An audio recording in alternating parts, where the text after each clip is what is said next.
And well, I went just off the gate. Whoever, I told myself, whoever downstairs, I'm going to bring that one too.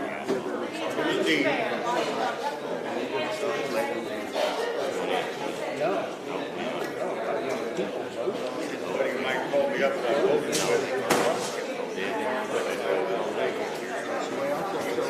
I didn't know that. Call me up.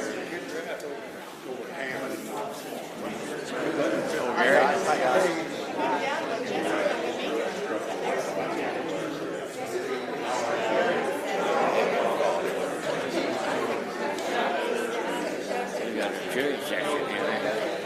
I feel bad they wasn't coming. Wasn't you? I was down at your, let's see, Saturday. I was down there. Went down to the trolley. They put that water wheel. Oh, okay, yeah. I remember your name down there at the river. Yeah. Well, they had taken the water wheel off. Now they put the water wheel back on. And it was, boy, it was flooded down in there where they had all that rain. Yeah. Yeah, I got trouble with that water wheel. Sometimes it gets up there. It was not good. But the river was so dirty. It looked like a movie going on. I don't think anybody want to swim in that. They will. Even fish in that. That is, man, all that was mud. Yeah. That guy owns that water wheel. He's a buddy of mine. He's a good friend of mine. Is he? Yeah, he was. He died and his family got it. His family does, yeah. He owns that farm ground through there. Well, there's still so many people going to that spring and getting water out. There must have been 10 different vehicles going down there. It was. They were filling all sorts of things. And that water never stops. No, she's round the clock. Yeah, it is. I guess that's spring. Yeah, it is. Been like that for years. Wow. Yeah. It's pretty down there. Yeah. We just ride our motorcycles down there with his park and set. The guy that owned it was Paul Sarver. His boy, Brad. Paul died about a year ago. Brad, his boy, is home now. He was a truck driver, but he retired. He's home. So he kind of takes over now. Well, it's kept up, and I think people kind of police that area. Yeah, they kind of help police other people around there. Yeah, and I see a bunch of people on four-wheelers. Oh, yeah. You know, they come down, and they're not doing anything wrong. No. They're not going out in the fields or anything. They just show up there. Yeah. And, Someplace to ride to, you know. Yeah. But it's a lot of fun. Yeah. How far south is that from Calgary? Or Heritage? It's about 6 miles south, probably 5 or 6 miles south there. Yeah. Okay. And you got to come to the corner of Herrick and back and go south there. Come to Calgary. Right there at the edge of Herrick, you go south and take your route. We stopped in there Sunday, and right at lunchtime, all these churches had just got out. Everybody's all dressed up. Oh, yeah. The pizzas were going out of that place. Yeah. They do good business. Yeah. They really do. Yeah. I was surprised. Yeah. But they had pizzas going out. I mean, they had lines. Of course, Yeah. it's a small town, Yeah. you know. But at lunchtime, boy, did they do it. They're good people there. Yeah. I enjoy it. We always go there and get soft drink. Sure. And we'll sit outside on those picnic tables. And it's pretty nice.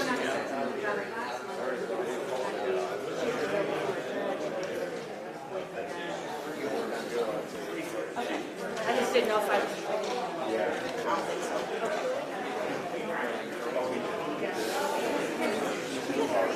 Well, nice. Back to my election. That's why we were yesterday for the visitation. You know that's smart. Going to ball games Saturday. St. Louis. Yeah, right on the first base line, right down in there. Yeah, right. Yeah, They play. I have no idea. Don't care. Huh?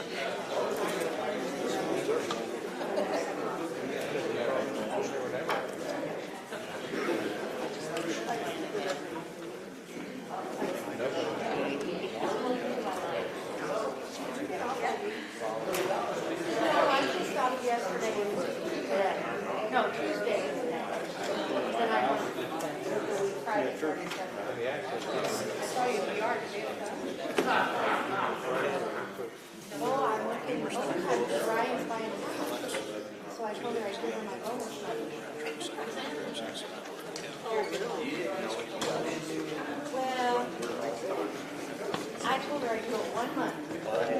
Well, we make this contract set up for us. We can make this I'm ready to go.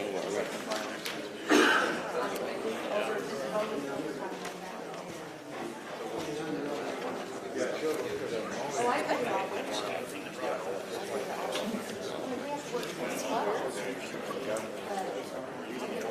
But it shouldn't be a long meeting. Yeah, big one. Well, maybe. Always is. Yeah. That shouldn't be. Remember the days where Yeah, 30 minutes. History. 45.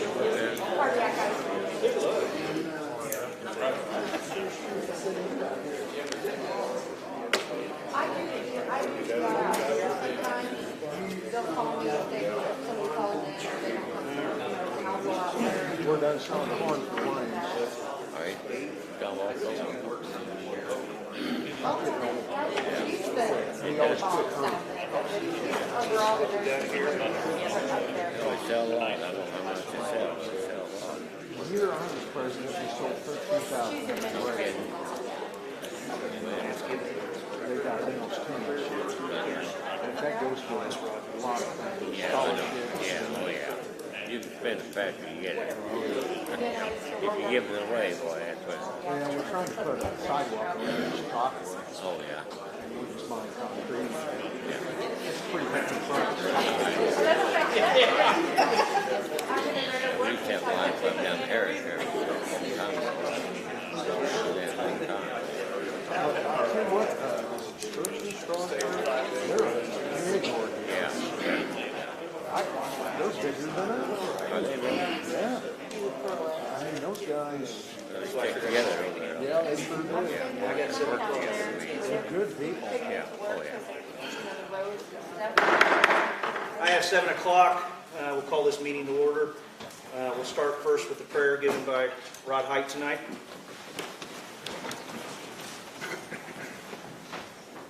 Our most gracious Heavenly Father, we come to you tonight and we thank you and praise you, Father, for this great nation.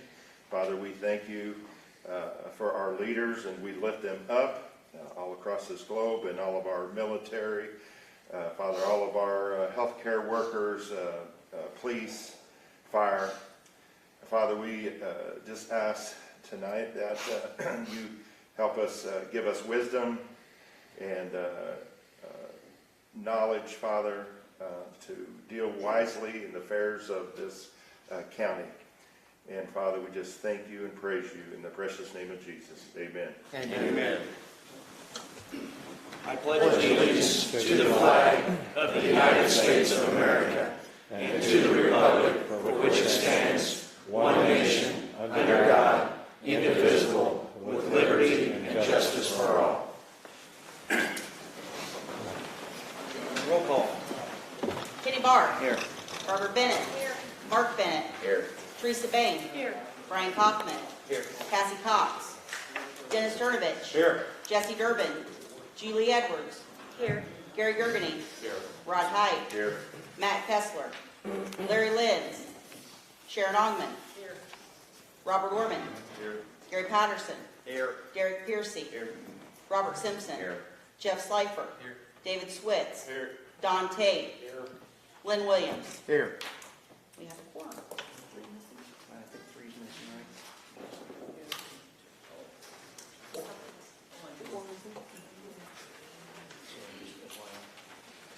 right? All right. Approval of the minutes from the last meeting. Is there any changes to anything? Anybody see anything?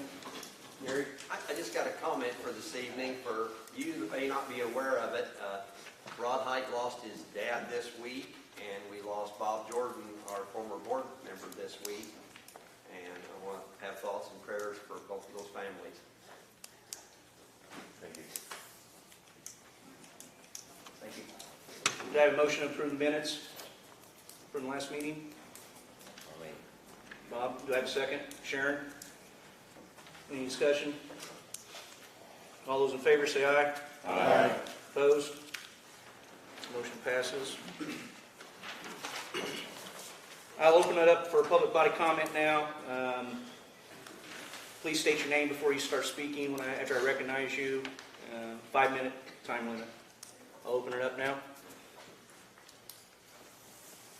Yes, sir. My name is Chip Shelby. I'm on the 708 Mental Health Board. And I'm wondering if there was some time that we could readdress the budget committee to address a 50% cut in our levy. As you know, we have over 100 employees. They're not counted employees. There's no retirement. They just go to Jersey, and we're lucky to have them. And last month it was over 50 emergency crisis calls for mental health services. And as you know, the hospital survey shows us that mental health and substance abuse are the two greatest needs within the township. With the budget cut, it's going to be much, much more difficult for us to meet the demand for services and to progress them further. I might add that historically, community services has not set its taxes in. They're set in, and I don't remember, I think we paid over $300,000 in taxes. Of which over half we would not have to pay. But we believe in the long run that to increase the capital tax valuation, the long run will benefit the houses and benefit the Senate at the same time. And we don't want to be put in a position of where we might have to cut services severely. We do take 1 year tax levy in reserve. But as you know, maybe it's such a bad example. I don't know. We are not allowed to send depreciation as an allowable cost. So, if we ever want to replace equipment or vehicles, or do remodeling, or fix up, we have to have some money in reserve to do that. And that's why we have the reserve. Also, this year we waited until after the first installment was driven in, and before we would spend our levy, or excuse me, before we spend our funds. And maybe, Erica, can you tell us, what is our levy tax right now? We're now 1.5 million, but where are we at now? Have you got, do you know, Erica? Where your fund is that what you're asking? No, what is the mill rate? The what? Mill rate that we're at? I can't understand what I think you're at .12. Max is .15. I think you're, 1.2? give or take. And we're now going 1.5. Without pre-sale. And so the board acted responsibly in the past to try to address not only the needs of the county, but also the needs of our clients. So I was wondering if there was some time that we could address the budget committee and present all of the information that may have not been presented before. And I thank you very much for your time. I'm sorry I brought this up. But there's a lot of vouchers coming in, and I don't know exactly if they've been processed or not. So I'll have to find out. Thank you for your time and good luck. Thank you. Any other public body comment? Dave Ogden, Shelbyville resident, and as of right now, made it through the primary. And if the people want me, I'm going to be in here sitting in one of these seats come after the general. So I've watched over the last few days, I've got some concerns with tonight's agenda, and I'd like, number 6, discussion vote on temporary payroll. Brian, you know as well as anybody, that's your job to sign off on those payrolls. I'd ask you to strike that one. Number 7, discussion allow farm committee to request bids. Did everybody in here watch that farm committee meeting? It was horrible. So, if I've got anything to say about it, and board, do not accept a contract open-ended that doesn't have a crop on it. That's what I'm seeing tonight. Is that correct, Jeff, or can you answer a What are question? you talking about? On number 7, I understand number 7, what do you mean without a crop on it? what are you planting? You mean this fall? Yes. We can sell beans just fine. Okay. Board, do not pass that. If you do, I'm glad this is being recorded, because in 24, when I'm sitting on that board, and you're gone, and all the others are gone, there's going to be a big hoo-ha in 24 about what happened to the farm. It's pending on tonight. And I want to make sure it's recorded. Because you're going to have 2 crops in 23. You're going to have a wheat crop. You're going to have I'm sorry, let me back up. You're going to have a bean crop that's currently planted, and I'm thrilled with that. Then you're going to have a wheat crop harvested in June or July of next year. You're going to have 2 crops show up in 23. 24, guess who gets the short crop of a small stubble field? Everybody's going to look at that crop and say, oh my goodness, how come when those guys were there, 280,000 generated and you only generated 80? Change your budget year. End of January. That's not how it currently sets, so I can't accept that. Well, I'm telling you how to fix it. Put it in corn, that's how you fix it. Pretty straight. Are you ever gonna cut soybean before September 1st? Hey, guys. I'm just asking a question. Hey, you're not going to be here. I know, If you I want didn't to run. leave, I'm just knock asking. it off. No, I wanna know now. Are you gonna cut? You're going to water for I my wanna know. job coming up. Let him answer it.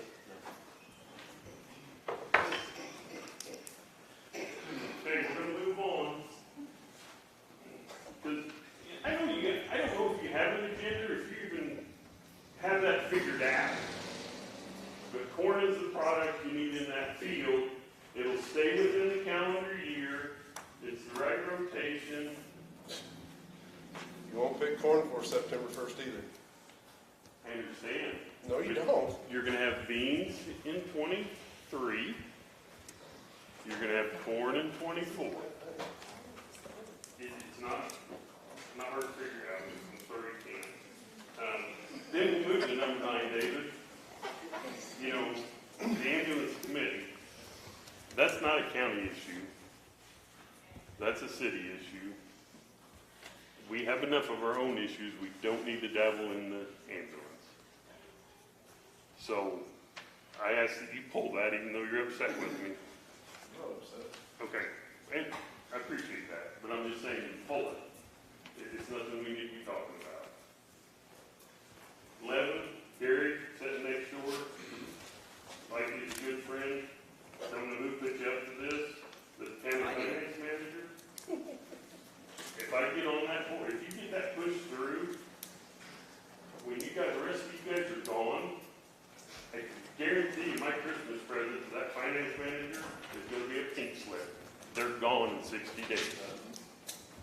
That's what I'm gonna push for. So I just want everybody to know who I am, what I stand for, and why would you spend $150,000 to hire somebody that everybody in the courthouse is confident of doing? Isn't that what the finance manager would do? Did you listen to the meeting? Yeah, I heard the bellwether stepped up and said, hey, for $150,000, we'll put somebody there, we'll train them. No, that's not the conversation probably they're about this again. That's not even close. Okay. You're over double what was said. I'm about out of time. So, I guess I'll need to listen to everyone through that. Yes, you listen to it again. Thank you.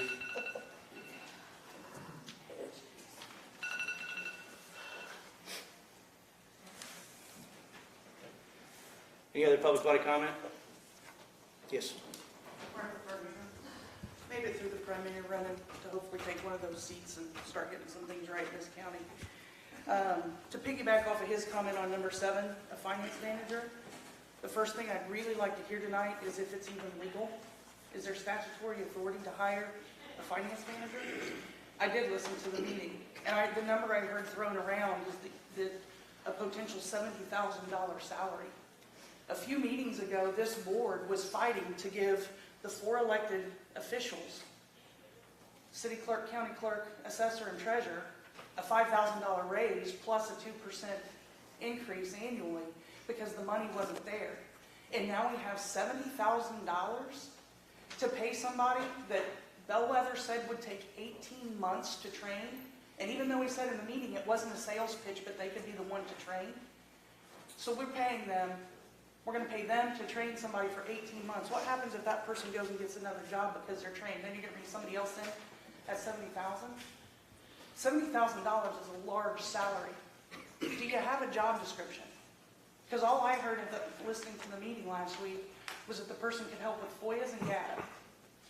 And I heard Bruce say that that person is going to have no authority over any of the elected officials, nor should they. And that really the job that they're going to have is if something happens, their job is to go find out why. That's it. So they come back to the board and tell you the why, and then what gets done.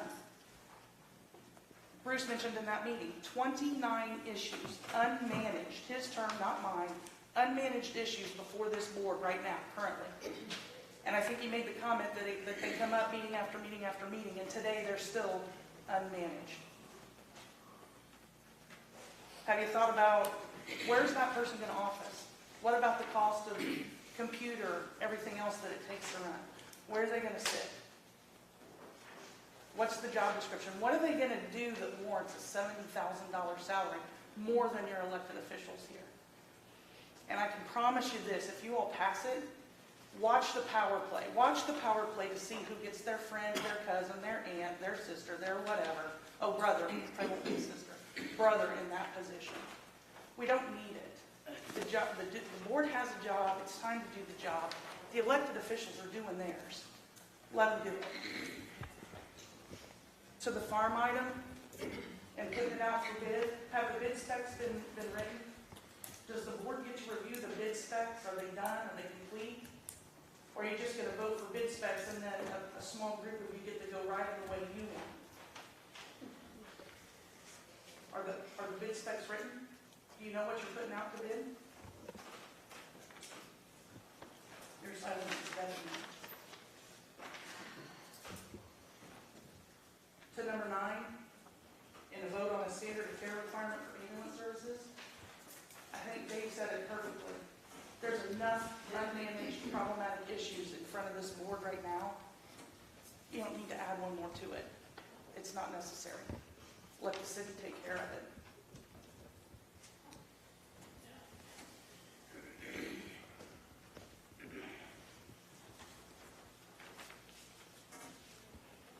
I'll leave it at that. Thank you.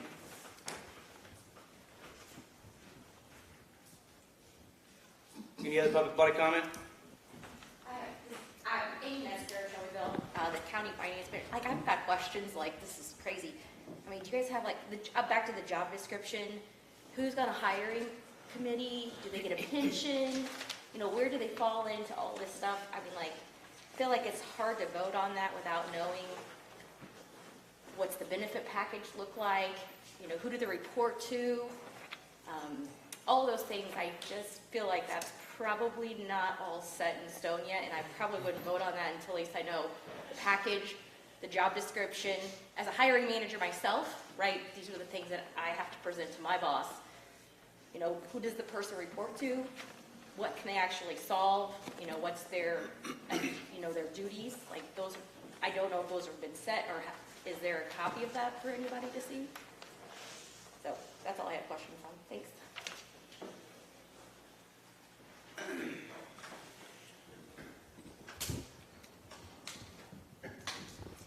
Any other public body comment? Yes, sir. Thank you, Mr. Chairman. My name is Sonny Ross. I'm from Windsor. I too would like to speak to item agenda number 9. I've asked to review the standard of care that's being asked or discussed to be voted on. I haven't seen it. So all I'm left with is a myriad of questions. The Illinois Department of Public Health and Human Services highly regulate all EMS personnel and services in the county and in the state. So I'm not sure if the board, if the desire here is to make the standards more stringent, and if so, where does that authority come from? Or if the intent here is to make them more lax? If that's the case, where's the authority to do that? If it's just simply to adopt what Illinois Department of Public Health already has in place, then I don't see what the point in that is, so I'll be interested to see if those questions get answered. Additionally, would be another question I would have is who's going to follow out this new layer of bureaucracy that gets created? Who's authorized and qualified to follow up with the ambulance services to make sure that they're covering or living up to this new standard of care that the board passes? So I have no answers because at the time of this board meeting, I have yet to see what the standard of care requirements would be. So I have a lot of questions, and hopefully those will get answered. Additionally, I would like to speak to a county ambulance. As I've talked to many of you on the board, I think there was not a realization that there are multiple ambulance agencies currently functioning in the county. Every ambulance service has signed mutual aid agreements to cover its neighboring district or its neighboring district. I know Windsor has responded to Shelbyville and covered calls. Shelbyville has responded to Windsor and covered calls, and all throughout the county. So it seems like there's all of this heightened awareness of a county ambulance now that DAS has announced their ceasing operation, and I'm just not sure that it's a county board situation because it's functioned for so long with zero county board involvement. I'm not sure that the county board needs to engage this now. So I know when Mowequa lost its ambulance service, there was no rush by this county board to go and see that Mowequa had an ambulance service. I know other agencies have struggled, and I have yet to see the rush of the county board to their aid. There are services in the county that are functioning, so I just hope that the county would allow the city of Shelbyville, allow HS Good Shepherd to work on this citywide coverage issue for the Shelbyville Fire Protection District and let them handle that and not the county board. Thank you for your time. Thank you.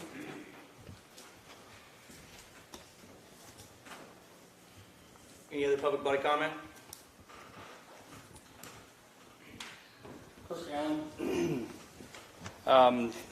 Address a couple of things. Some of the topics have already been hit on, but I want to ask, and these are things that I would hope get answered before things are adopted.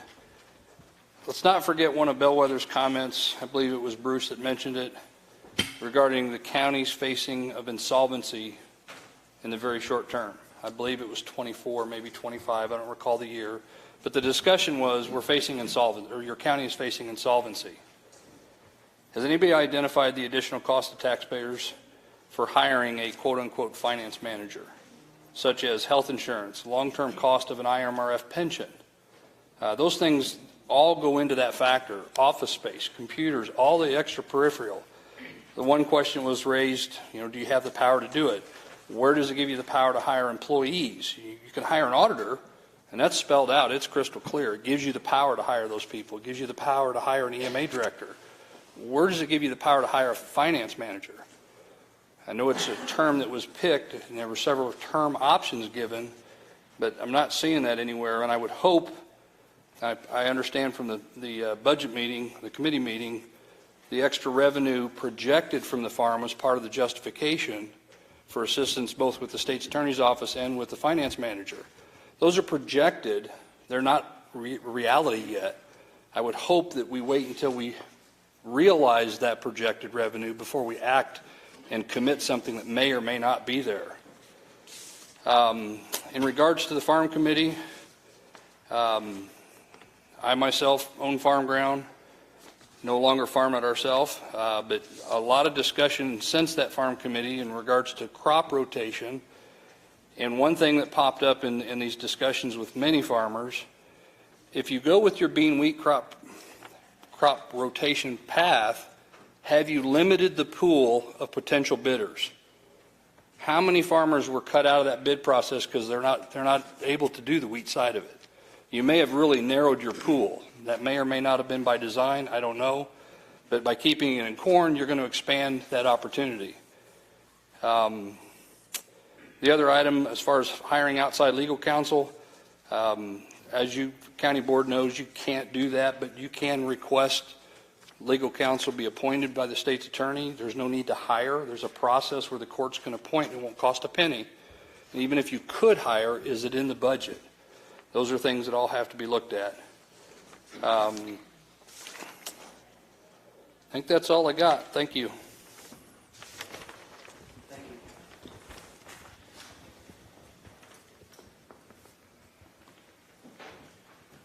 Any other public body comment? Julie? I just wanted to issue kind of an informal apology to Stacy Prosser and the highway committee, or the highway employees. We received an email about a, pay issue at 11 o'clock in the morning. And before probably 2 o'clock in the afternoon, I think that day, it was up on Kirk and John's website, which they're well within their right to do. And when I asked Kirk about how he got that information, because I knew it hadn't been FOIA'd, he told me that it was given to him by a board member. And I've sat here for 10 months and listened to people say, they're begging for us as a board to work together. Work together, please work together. Can you come together? We're also an employer.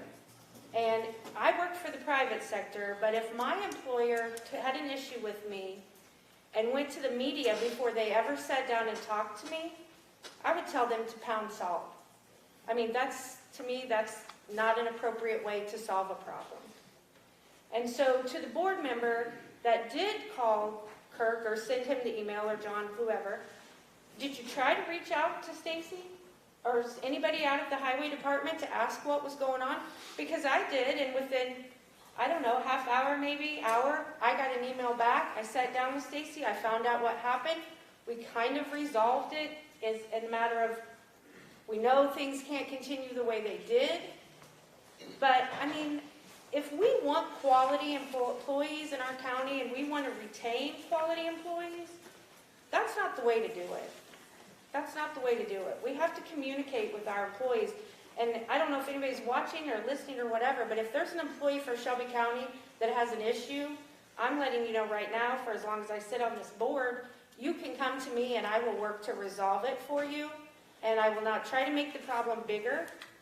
And I will not try to publicize it before we can try to fix it within ourselves. I don't mean try to hide anything from the taxpayers or anything like that, but when you have an internal issue, you handle it internally.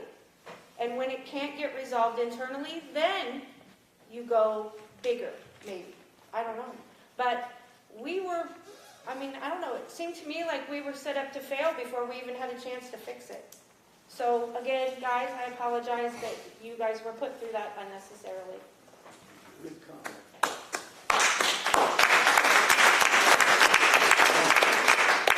Any other public body comment?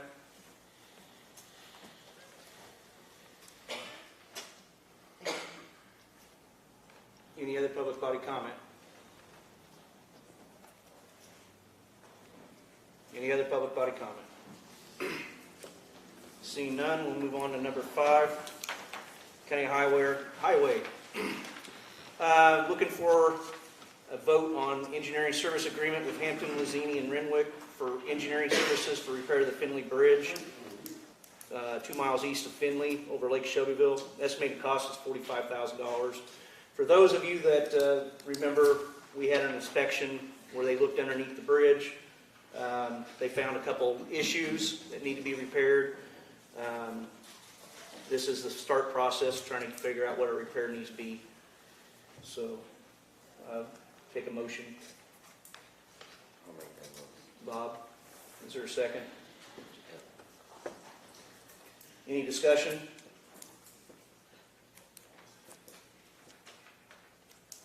All those in favor? Roll call. Kenny Barr, Yes. Barbara Bennett. Mark Bennett, Yes. Teresa Bang, Yes. Brian Kaufman. Yes. Dennis Sturdivich, Yes. Julie Edwards. Yes. Gary Gergany, Yes. Rod Height, Yes. Matt Kessler, Yes.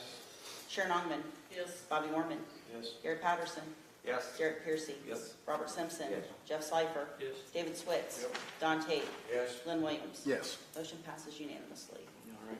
Next item is a resolution to help pay for this engineering service agreement. It's $55,000, which I believe is probably more than what it will need, but gives us a little buffer. I'll take a motion. I'll move. Teresa, second. David, any discussion? Yes, Don? Is this, the 55,000, is that just to be able to pay this engineering firm? Yes. Yep. Where does the actual cost of repairs come into this then? After this, when we find out a plan. Okay. We are trying to read, can I pick on you a second? What's up? Could you kind of explain the process, how this would go with the repairs in it once we get a plan? Because we're trying to piggyback in with another. Yeah, so this right here will just pay for a set of repair plans and, you know, the proposal booklet, so you can hire a contractor. And right now, Moultrie County has another similar issue on Coleshaft Bridge, which is pretty close to our Finley Bridge. And we're hoping to put those together into one contract and get a cheaper price with the contractor. Thank you. Yep. Did this arise, what, a couple of months ago, we voted to have an inspection done of that, is that where this will? We did not vote to do an inspection. An inspection was mandated by the state of Illinois. Right. It was done a couple months ago. That's where The this. these findings were found. Basically, there's a plate on top of one of the concrete pillars. There's goes over the, spans out into the water. And for some reason, the bolts are not there and that plate is moved a little bit. So we got to figure out a way to get that plate moved back over, get it anchored, and that's why this is done. It's not a major issue yet, but if we do not do something, it could turn into a major issue. So it's time to try to do something. Sharon, I saw your hand go up. So the bridge repair for 55,000 is for the repair. The one we just voted on is for the engineering services. That's to hire, the first one was to hire the company. To hire the company. The second one is to pay for that. Okay, I want to make sure. Yes, there's no repairs in the works yet. We're trying to figure out what the repairs should be. So we have to hire an engineering service to get a plan together. We agreed to do that agreement on the first one. The second one is to help to pay for that service. Any other discussion? All those in favor? Yep, roll call. Kenny Barr, Yes. Barbara Bennett, Yes. Mark Bennett, Yes. Teresa Bang, Yes. Brian Kaufman, Yes. Dennis Sturdivich, Yes. Julie Edwards, Yes. Gary Gergany, Yes. Rod Height, Yes. Matt Kessler, Yes. Sharon Ogman, Yes. Bobby Mormon, Yes. Gary Patterson, Yes. Derek Piercy, Yes. Robert Simpson, Yes. Jeff Slifer, Yes. David Switz, Yep. Don Tate, Yes. Lynn Williams. Yes. Motion passes unanimously, 19 ayes. All right, I've got some updates here. The Country Club Road project began July 11th. The binder's been installed. They're completing the dirt work before they do the last surface lane. I don't know if anybody's driven that lately. It's very, very nice, even without the last lift on it. Been a phenomenal job, it looks like. Westville Bridge is start date of August 30th now. It's been delayed numerous times because of concrete beam availability. Hopefully we can get it started and get it done quicker than planned. Cold Spring Bridge repair, the project complete. We're waiting a signature from the county engineer for the final payment to go out. And the Shelbyville Bridge, everybody's agreed to delay this project until next spring. So the road won't be closed this winter. And that's all I've got for county highway. Mr. Chairman, Yes, sir. did you get a posting up for highway engineer? I have not had time to get it on a website, yes. When you do, let us all know so we can put it out on our social medias and whatnot. Okay. Blast it Yeah. out I'm hoping to get with somebody in the courthouse to use a courthouse credit card, so that if it's a recurring fee and I'm not here in 3 months, that we don't have to start over with a different credit card. It can just go on to, and finding the time for me to sometimes get here and sit down with some of these people is difficult. It is posted, yes, on the website for the Illinois Association of County Engineers. So we do have it out. It's just not on the, where you gave me the authority last month to post it on like a Monster or Indeed or something like that. Bruce, did you have something? Hamilton County found 2 candidates. We'll select one next week. We'll try and get the name of the Second one for us? That would be wonderful. I'm surprised they found 2. Yeah. Well, you know, it is McLeansboro, so. Well, that's kind of a nice area down there. All right, moving on to number 6. Discussion and vote on temporary payroll policy procedure for the highway department in absence of an interim county engineer. There's nobody out there to sign payroll. I don't know what we're going to do moving forward. Payroll is in another week, I believe. I'll take any and all suggestions. Gary? Can the committee handle that? I mean, we've got a county payroll policy that we have not enforced. The payroll policy says department head. Says what? Department head. Okay. We do not have a department head. To appoint somebody on that committee to oversee that. I personally will not do it. It's not, I'm not there day in and day out. We've been seen numerous times here that if there's one mistake on anything, some people are vilified left and right. I don't think it's something that people that are there once a month can verify everything. So we're trying to come up with some idea here. Now, we're setting a precedent, though. We're going to do this for every department if something like this comes up. We're starting it. We are. Yes. We are. Julie? Can we amend the payroll policy that is in place now? I mean, maybe not at this moment, but maybe that's our goal. Amend it to where it's a general item that the, I don't know, board chairman, sorry, but, or whoever signs it in the event that there is no department head. I think it'd be a great idea to put something in place that way that is structured that way, but just to pick somebody randomly, committee, so forth and so on, I'm at a loss. Gary? I guess my thought would be the only people who are there every day are the employees, and I agree, make the amendment, but the amendment would be that if you don't have a department head, you take the employees for their word, and if you want to verify it, you can verify it from somebody who's full-time, but somebody that's there once a month can't really, what verification is that? So I'd say take the employees, their word and their signature. We've been through that. No. And please, we need to follow our own policy. And we need to make an adjustment. And the policy says department head. Bobby?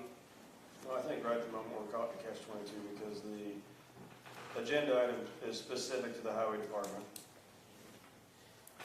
Really, this is a payroll policy issue as a general statement. Well, I like what Julie said as far as, payroll policy says must have a signature of the department head.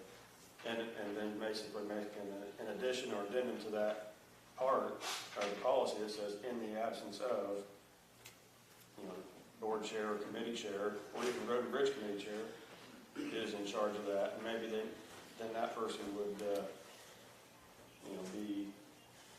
maybe make a visit to the highway shed every pay period or something. Now, I don't know, but that would be in a kind of a unique situation where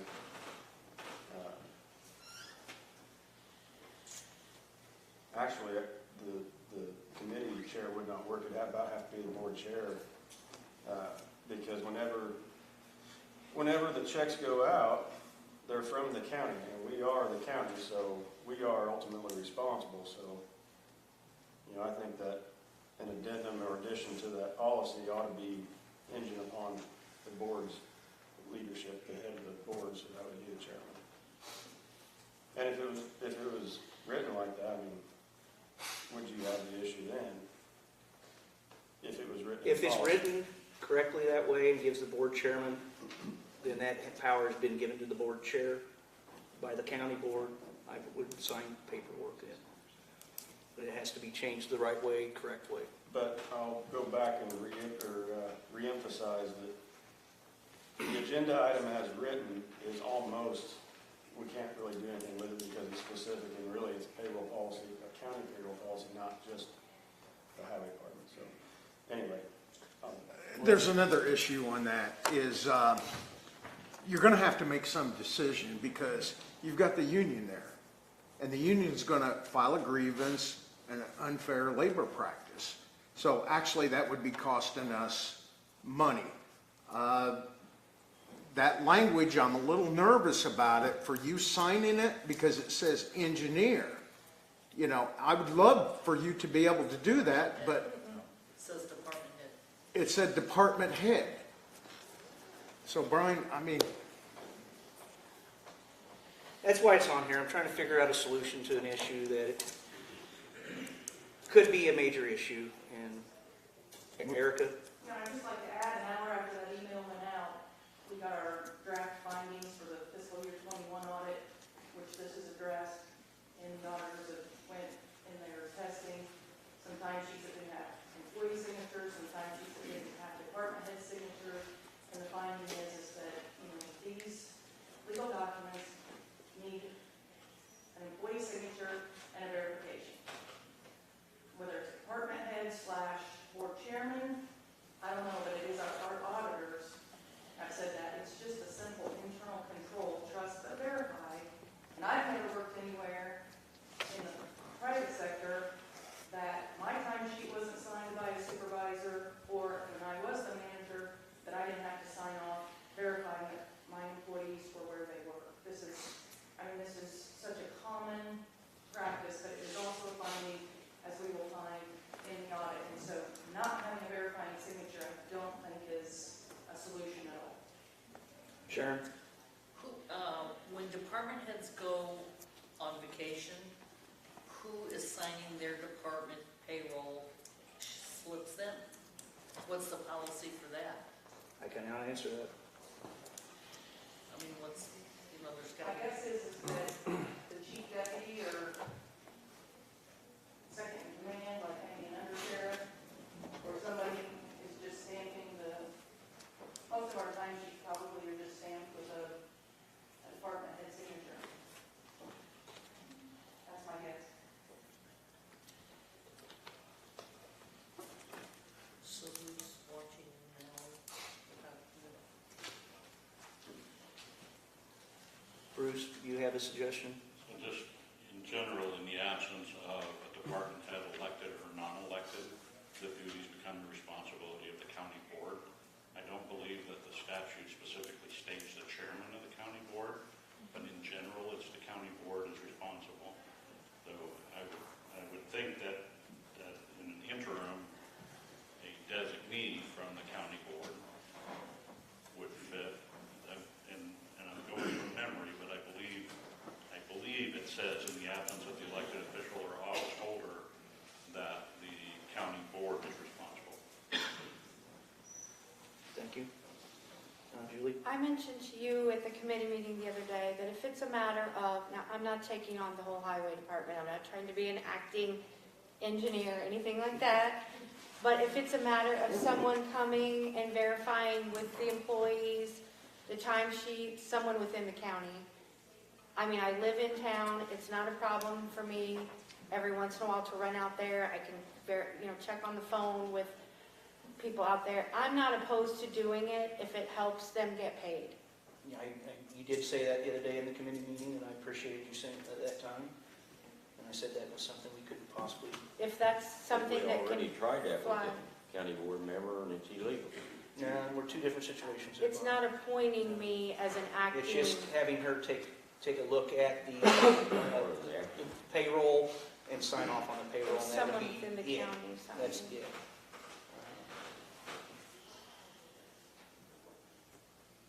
We gotta volunteer, people. Does this just take care of the payroll issue? Yes. Or does it This take would just care be of the other issues that This came would out just of be it? to make sure the payroll issue is taken care of. Yeah, I'm not She signing would not anything have about any other bridges or anything responsibilities or like that. anything else that she would be I'm doing. good with that. We gotta volunteer here, people. Do we- Don? I would make a motion that Julie Edwards be designated as the signee for the Highway Department payroll and payroll timesheets in absence of a highway engineer. And/or acting county engineer. Yes. Okay. Second. Any discussion? Sharon? Can we do this with it not being on the agenda? It's discussion of, Are we allowed to? discussion of vote on temporary payroll policy procedure for highway department in absence of an interim county engineer. Okay. Right, don't you think we ought to ask the one that volunteered first if she's interested still, or change her mind? Teresa? Oh, I had already volunteered and got told. Oh, she did. Now I'll tell you why my name's not on there. Is because somebody made an issue over it being legal, and me sitting on the board, if they wanted to take us to court, they could take our county board seat away from us, if the court ruled that way. Two different I think issues the here. difference is that I'm not in the place of an acting, I'm not being appointed as an acting engineer. I'm just simply a representative from the county board signing the, I mean, I won't fight you for it. No I just said because way. I'm in town, it's no problem. After what was said about it. I understood when we appointed an acting one, that was why we were doing it, so they could sign the payroll. An acting county engineer, Bob, is responsible for signing any paperwork that comes through, I know that. including payroll and other Your items. position. But this is going to be a modification or a policy that we're putting in place tonight to take care of the payroll issues so that the auditor, Erica, help me if I say this wrong, the auditor's findings are somewhat fixed.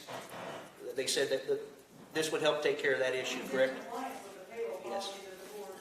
Yeah, I'm just representing the board with the signature. And by statute, which Mr. Bellwether, From From memory. memory in is- the absence of an office holder or department head, responsibilities fall on the county board. I do not believe it specifies the chair. so we have a volunteer. I personally think someone in the community that could pop in every once in a while and make sure things are going, the people are doing what they're should be doing. And not saying I don't trust my employees, but somebody that is willing to do that, I think this would be a great opportunity and a great solution to a hopefully temporary issue. Any other discussion? Well, I do. I just want to make sure, if Julie does this, then if somebody decides they want to sue, then Julie's not going to lose her seat because she volunteered to do something good. This Okay. is, we're getting a mix between two items here. The suing part is through a statute that I interpreted different than other people have interpreted. That is to have an acting county engineer and somebody on the board being an acting county engineer. This is just to solve a payroll issue, and there's a policy that lets somebody on the board sign the payroll and nothing else. So that our employees get paid when they're supposed to be paid, and a happy employee is a good employee sometimes. So, not saying they wouldn't do their job without getting paid, but it makes it a lot easier when you're getting that paycheck to continue doing the job. Teresa's, sorry, I had Teresa on my mind. Julie has volunteered to step up. We've got a properly made motion with a proper second. Any other further discussion on this topic? Yes, Derek? Before I vote on it, can I read it? We just did that policy. We're in the process of making that policy here. But it's not final. When we vote on it, it's either yes or no, it'll be final. And it'll say what? We'll see that Teresa, in absence of a No. I think you want you to do it, Teresa. You better go. Julie, in the absence of an acting county engineer or a county engineer, will be signing payroll only. Okay, and that's the entire policy then. Okay. For right now, until we have an acting county engineer, or hopefully, we hire an engineer. I would really like to hire an engineer as quick as I could. But, any other discussion? Just a quick comment. Yes. And I applaud you for doing this, but everybody's got to realize, even without the acting engineers, a lot of things are not going to get done, not going to get transferred, not going to get taken care of. So we still got a problem on our hands. We'll get the guys paid, which they need paid, but we got bigger problems. So we still need an acting engineer. I'm trying to figure a solution to that issue. I'm trying to my best of my abilities. Any other discussion? All those in favor, say aye. Aye. Opposed? Aye. Thank you, Julie. Hopefully I didn't create another problem. I'm sure We'll address that if that's the case. Number 6, discussion and vote to allow the farm committee to request bids for applicants to custom farm the county farm for 2023. Jeff? First, that bid process is going to look pretty similar to what last year's contract, so to speak, or this year's contract, I should say, with Stewart. There'll be some dates changed, names changed, crops changed, and the way we go about buying the supplies.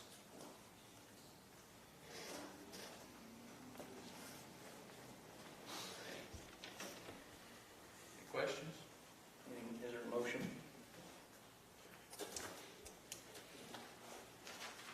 Teresa makes a motion. Second? Gary?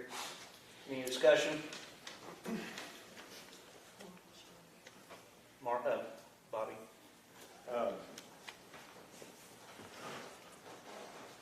As the board, if we're going to allow the farm committee to go out and request bids, are we putting the cart before the horse, and should we have the bid packet put together It will be. before we go out for bids? Yeah. They got to know what they're bidding on. Right. You know, it's not five contracts. But I think that the board should know what we're putting out for bid too. Yes. So that's my only hiccup. Jeff, that's just like what you said. They got to know what they're bidding on. Yeah. I know nothing about farming, so I would like to see it so I know what I'm voting on. And it just is, it seems the nature of all of our discussions is that we get a lot of things in the 11th hour where we haven't had a chance to look things over. I mean, I don't know. I don't know how these bid specs work. I don't know how any of it, the process of it. But I feel like before we vote on something that we're going to put out to the community, we should see it in writing so that we know that it's what we agree on. Maybe I'm not voicing. And you'll have that opportunity when the bids come in, vote no. No, we need, No, I don't want to vote no. I want to vote yes on the bids. I want it to be right. I mean, I want it to farm. I'm just saying I want to know what I'm voting on before I vote on it. How long is it going to be before the written copy? I would gladly come back to a special meeting and vote it. I hate to give approval to something that doesn't exist.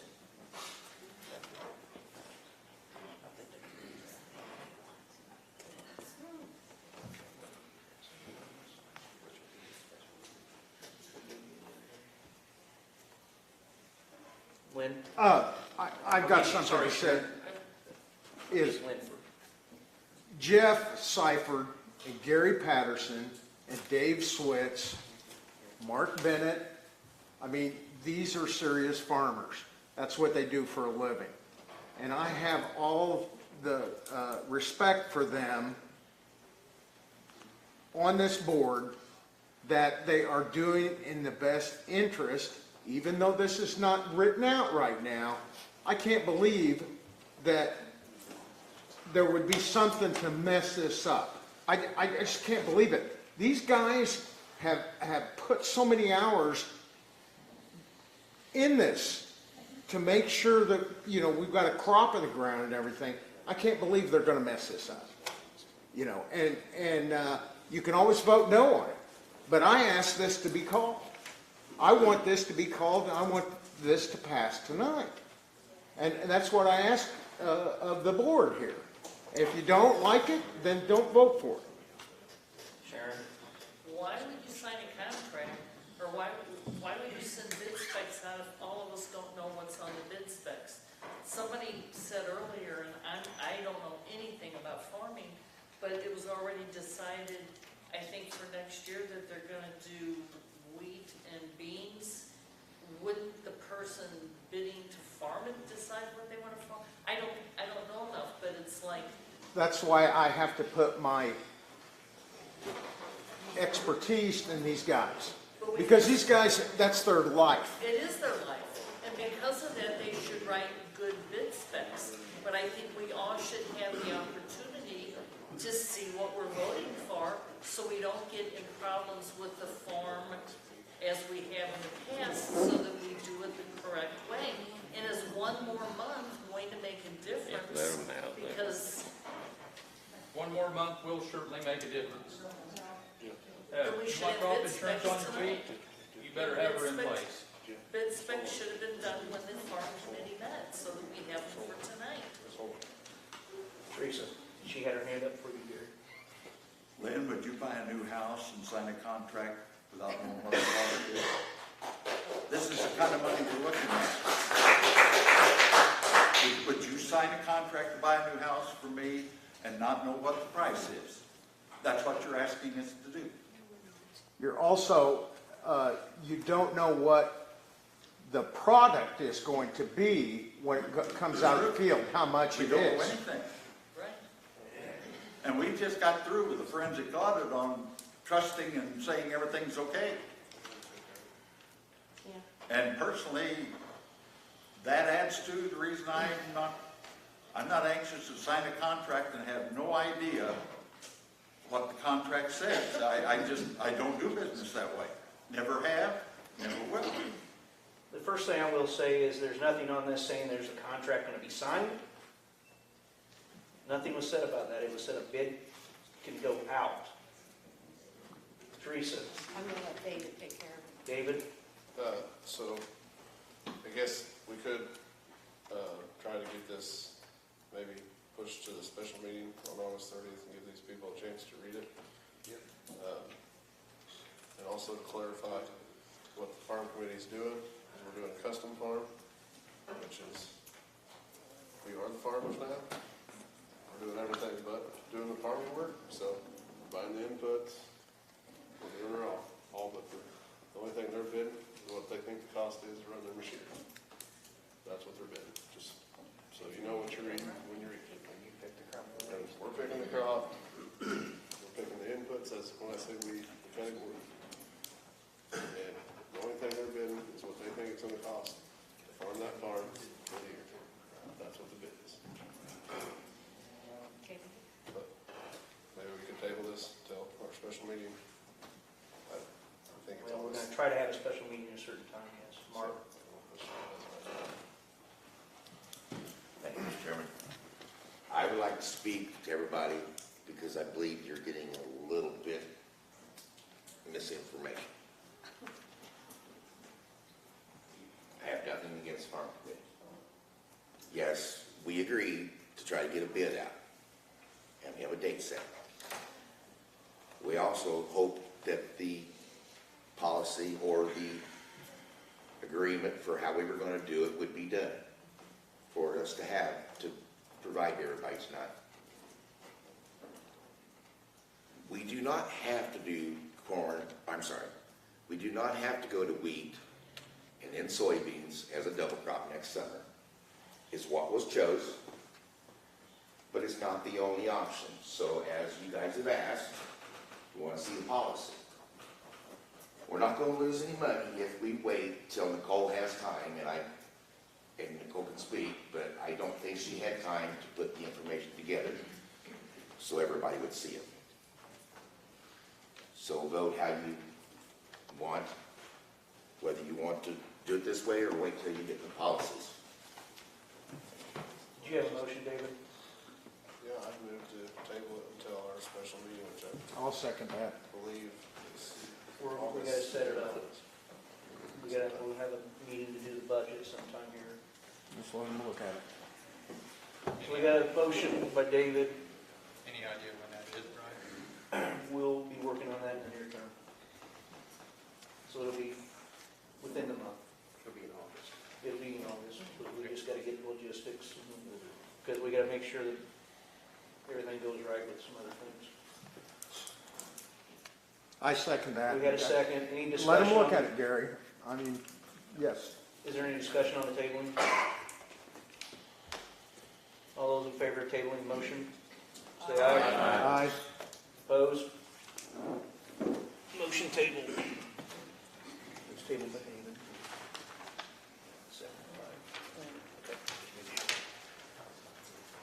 Discussion and vote to hire outside legal counsel to represent the county board for action on the forensic payroll audit of the sheriff's office. Turn that over to you.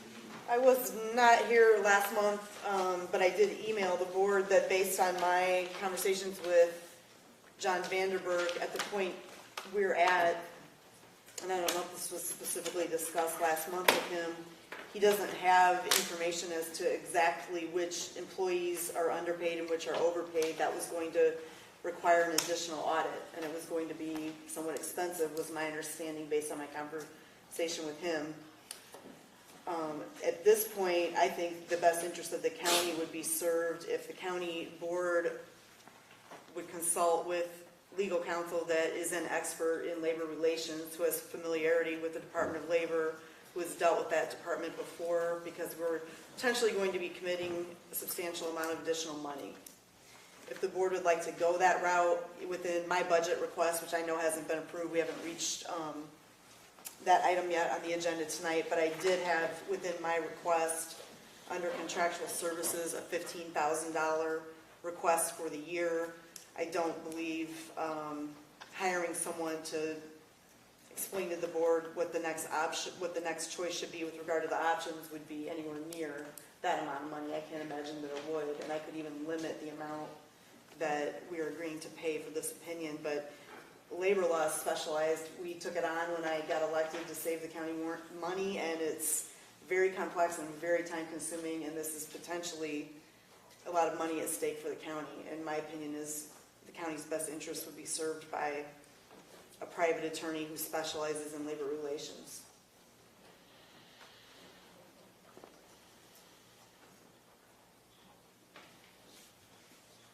Thoughts?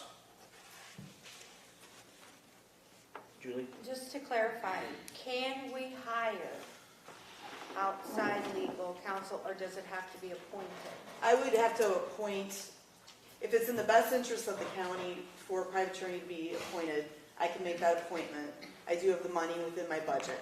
Okay. I would like to know what the board wants to do though, and I would like to bring in somebody that everyone trusts and is happy with, and not just appoint someone without speaking about it. If it becomes contentious, if the board chooses for this to be adversarial, then I'm going to have a conflict in proceeding, in a court proceeding against the sheriff's department that I work with every day. And at that point, if I have a conflict, what I do is I file a motion for special prosecutor with the court.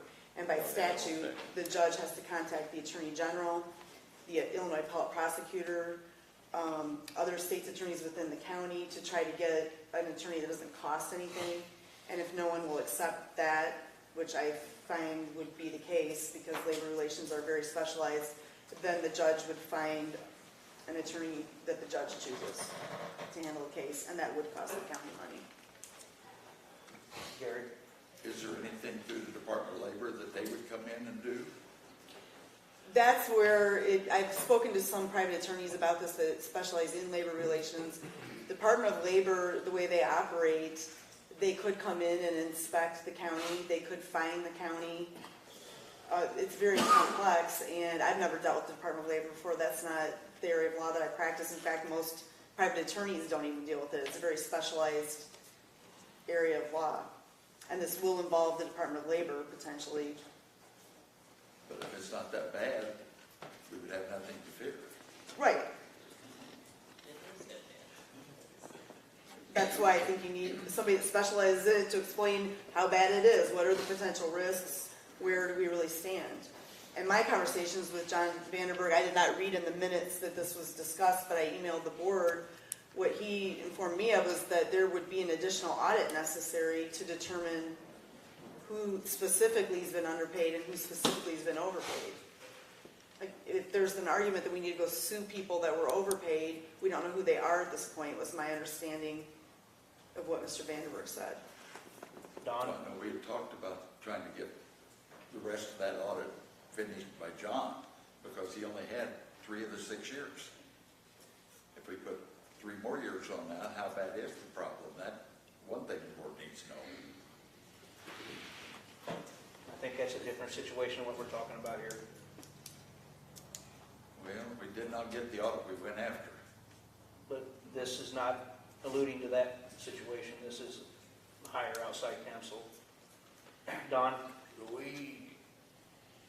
Is this really the right thing, or do we just, as a board, need to make a motion to authorize the state's attorney to hire a outside, or to appoint a labor relations attorney to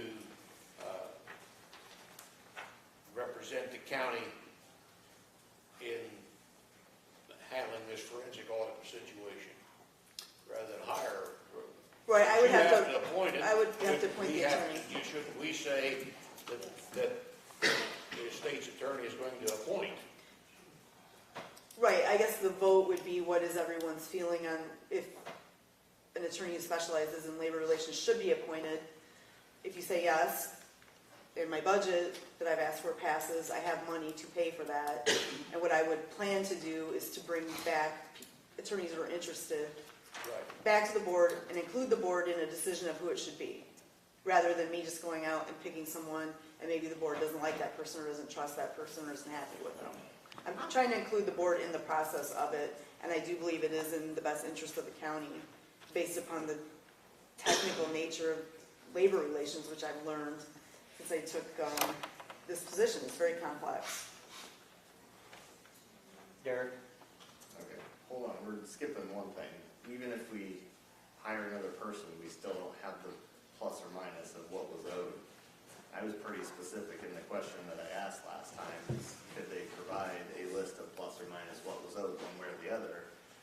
And what was stated is that we would have to answer a series of other questions, and that if we, as a board, answer those questions, he could provide us that plus or minus list then. That is what the labor attorney would assist with, because the questions that need to be determined, according to Mr. Vanderberg, could end up in arbitration if the union doesn't agree with the way we want to answer them. That's why a labor relations attorney, I think, would be beneficial for the county, because the variables are going to change depending on how those questions are answered in terms of what the end result is. It's very complex. I totally agree with Nicole. We've got the preliminary audit, and John has been very clear that, you know, he only has this amount of information. And I think we need a specialist in this field that we will pick based on who she presents to us, and they will advise us what we should do. I don't think we can advise ourselves what to do with this, in my opinion. Bobby? So I like your second scenario where you exhaust the judicial system, where it's no cost to the county. At least go through that process and exhaust the judicial system and make sure there's nobody within that can take care of it. At least we'll be sitting at the mercy of the judge to then. And the judge will select the attorney. Yeah. So there won't be a choice then? No, the judge selects. if they can't find someone, sometimes they'll ask for recommendations, but it'll be the judge's determination as It's to. the other way, the board. Okay, I mean, I could appoint somebody and select them, but I'm trying to include the board in it. I know you are. Thank you. I do not believe any attorney general, special prosecutor, or state's attorney is going to take it. There's a much simpler issue that I had to ask for a special prosecutor on, involved labor relations, but it was because I had a conflict because I'm being called as a witness and no one would take it. The judge had to appoint a special prosecutor, a private attorney. That's cool. You want a motion on this? We gotta have something here. I'll make a motion to do what she requested, to vote on this, to hire an outside counsel. Appoint. Gary, you second? I would second that, yes. To appoint. Discussion? So if she appoints, it's still gonna cost us. We're still going, the county's gonna pay for it. If the board wants to do this, I will come back next month with candidates that are interested in it, present or have them appear and see who the board would like. That's gonna come out of your budget. As long as my budget passes tonight, I had $15,000 that I requested allocated for contractual services.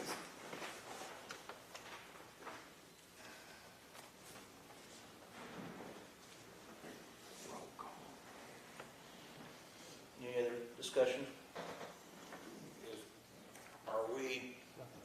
Would we be, what's it, in your opinion, this is strictly your opinion, what is it, if we don't do this and we ask the judge to appoint someone to help us, will that be favorable or unfavorable to us? Do you have an opinion of this? Well, right now, for a judge to get involved in it, I would have to show I have a conflict. At this point, we're not in an adversarial situation with the sheriff's department. We're just talking about what's our next step. And my understanding is the next step is we have to decide, do we want to continue with an additional, more detailed audit? And if we do, then these questions and variables that John Vandenberg have to be voted on and determined, and that's going to involve the union, if we're being smart about it so that we avoid arbitration. Okay, but so I guess what my question is the county's position going to be better represented if we appoint someone based on your recommendation, or are our position going to be better if a judge appoint someone where it doesn't cost us anything?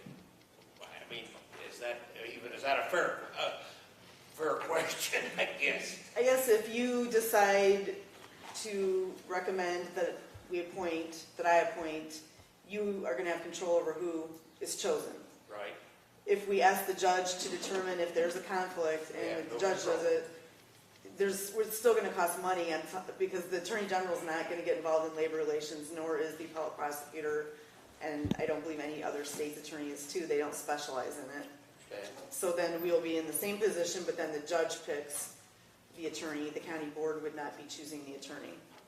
But is the judge going to appoint someone that's going to look at it more on the union side or on the county side?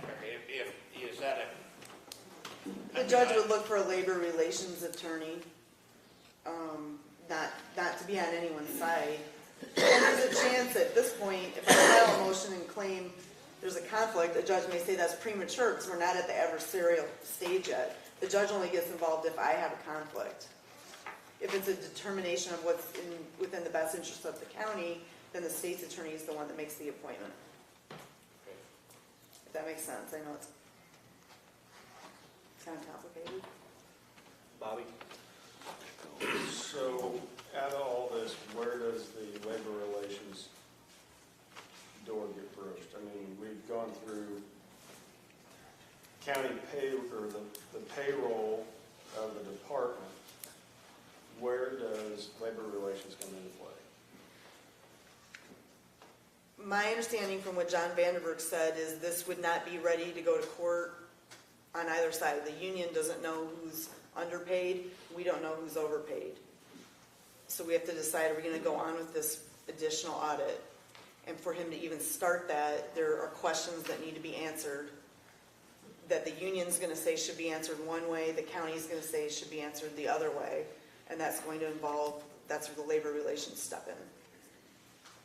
Because if you disagree on those, it could end up in arbitration, that the union's saying that's not a fair way to examine the financial records.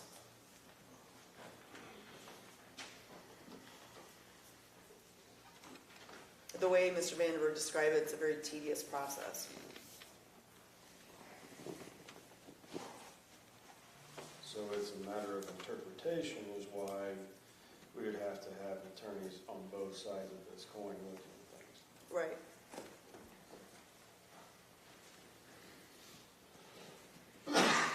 Any other discussion? Mark? In the avenue of Nicole bringing us a variety of people to take on the case, for us to decide, I don't think we're necessarily in a position to know who would be a good choice and who would be not so good. I mean, it's not our area of expertise at all.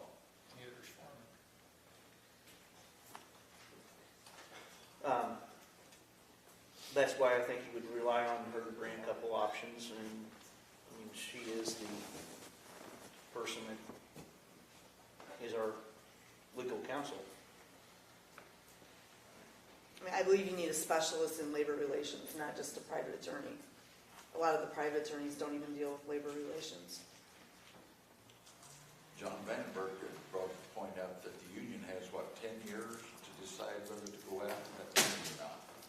He did not express that to me. If he said that, I'm sure it's accurate. Any other discussion? I've got one. Yes, Teresa. This is drug on this long. Nicole, is either way, would it be faster to get to a resolution either way, or would they be the same?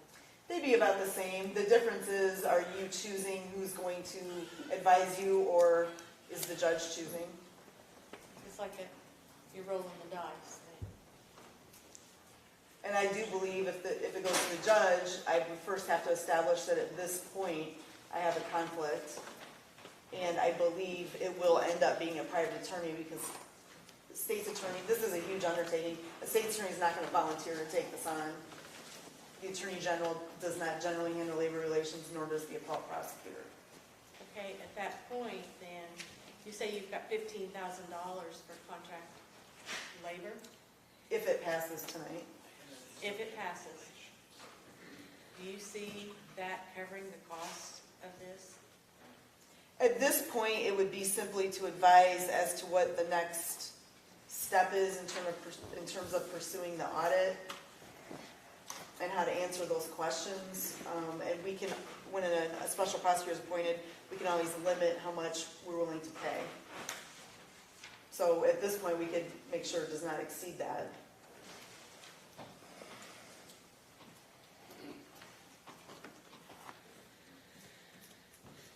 Yes, Gary. I guess my feeling, and to me it's pretty clear, it's a case that's went on for a long time, it's very major. I feel we need a specialist, and we know something about the case. Nicole knows a lot about what John has done so far, so I feel like she's a lot more likely to find the right candidate for us than a judge is.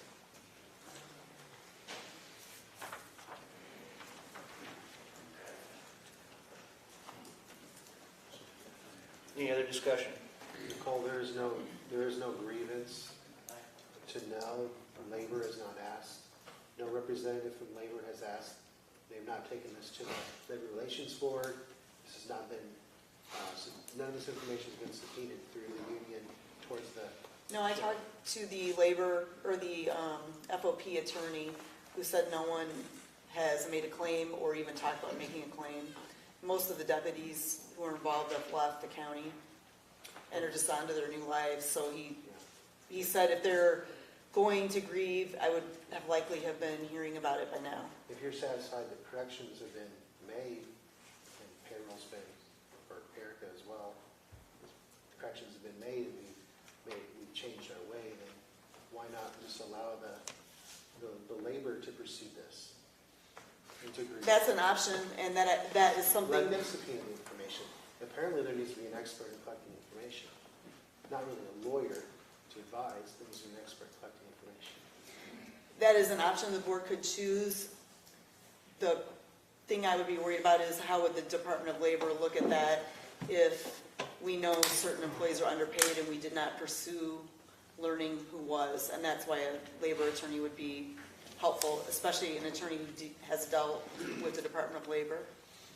The question becomes at what cost? Because if you're going to hire somebody for $15,000 to advise us on what to do, then what happens after that? You have to have additional budget funds to, basically collect the information or something. And then it becomes, you get into court, and so. If the board determines they want to pursue an additional audit, that's going to be more money also. Correct. But my concern is if we don't do anything, if the Department of Labor, how the Department of Labor would look at that. And I think an attorney who specializes in labor relations could advise the board as to the benefits and disadvantages.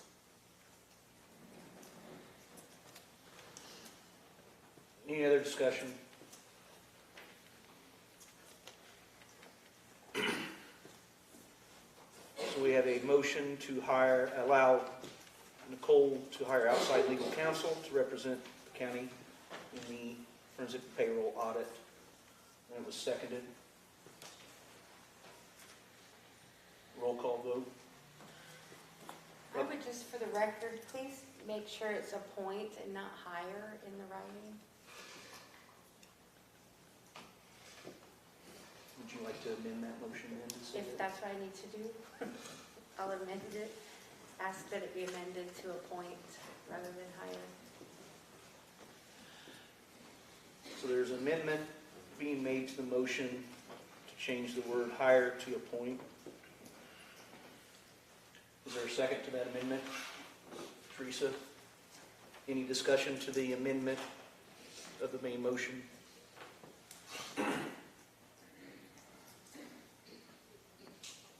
All those in favor of the amendment, say aye. Aye. Opposed? So now the new main motion will be vote to appoint, for Nicole to appoint outside legal counsel to represent the county board for action on the forensic payroll audit. I think we're recommending, she's going to recommend this one. She's not really going to appoint him. She said she's going to bring us at least two names to pick from. Right? Isn't that correct, Barb? Yes, right. Yes, so she's not appointing him. She's picking the appointments and bringing them to the board, and then we're going to pick the appointment. I think is the way it's Right, I will not make an appointment before the next meeting. I will bring in interested attorneys to present and get the board's opinion on who they would like. And then make the appointment. Because I want the opinion to be trusted. Don? Would amend the motion to state that the state's attorney will recommend candidates to be appointed to represent the county in any labor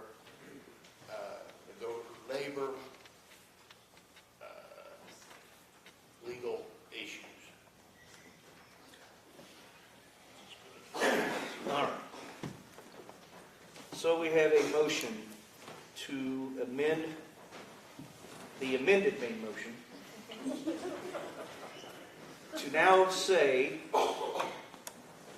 we are voting to allow Nicole to bring candidates for her to then appoint at the next board meeting after the board votes. Or you could table it and I will bring in candidates next month and then we could vote on this. That might be easier. Thank you. Please, somebody table. I'll make it. Denny? Yes. I want to table it. I want to table the issue. Thank you. Is there a second? Rod? So we have a motion to table number 8. All those in favor, say aye. Aye. Opposed? Thank God. Thank you, Denny. All right. Number 9, David. So the ambulance committee met yesterday to discuss the standard of care requirements to try to hire an ambulance service here in town since ours is leaving and Fort County. Anyways, it was discussed, voted on it. It was a close vote, 3-2. The Standard of Cares Act lost. So as a committee, I guess we would suggest not to take it. If the board feels to do something different, that's fine. All right.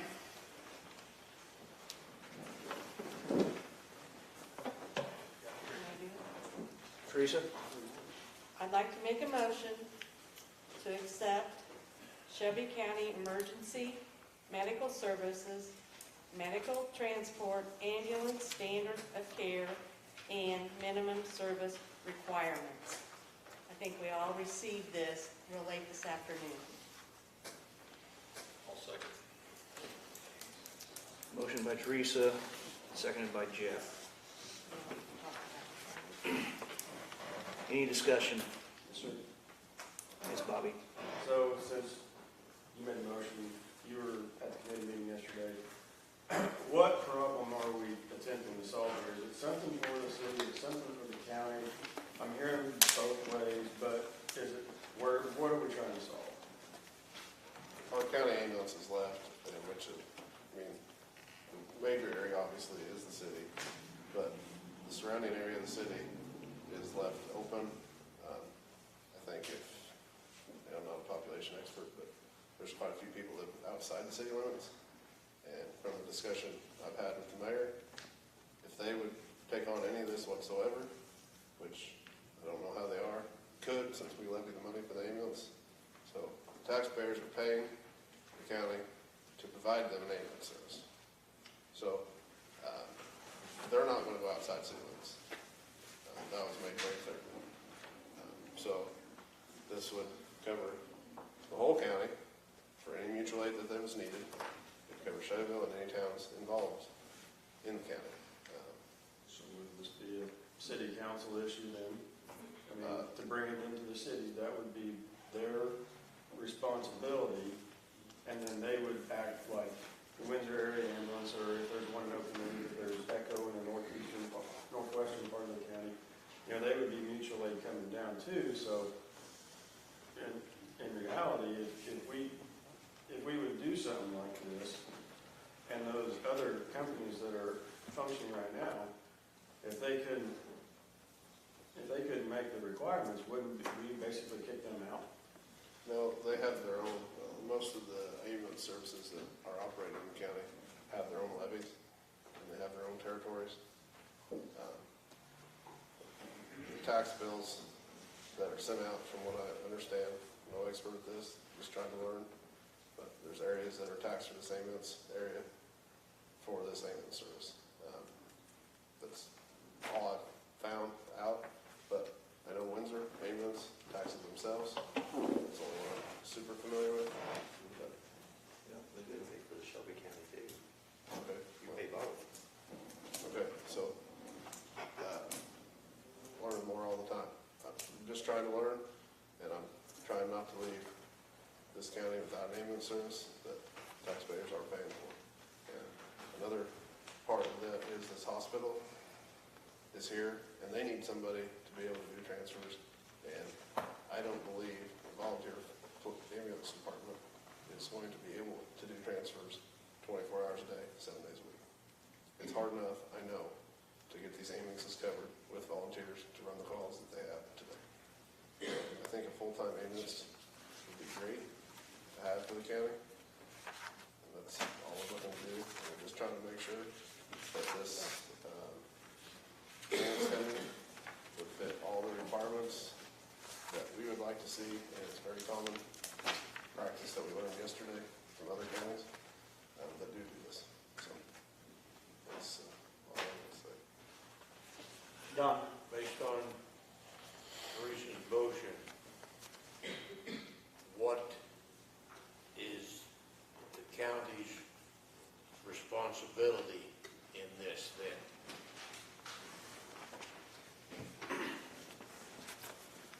David, would you like to answer that?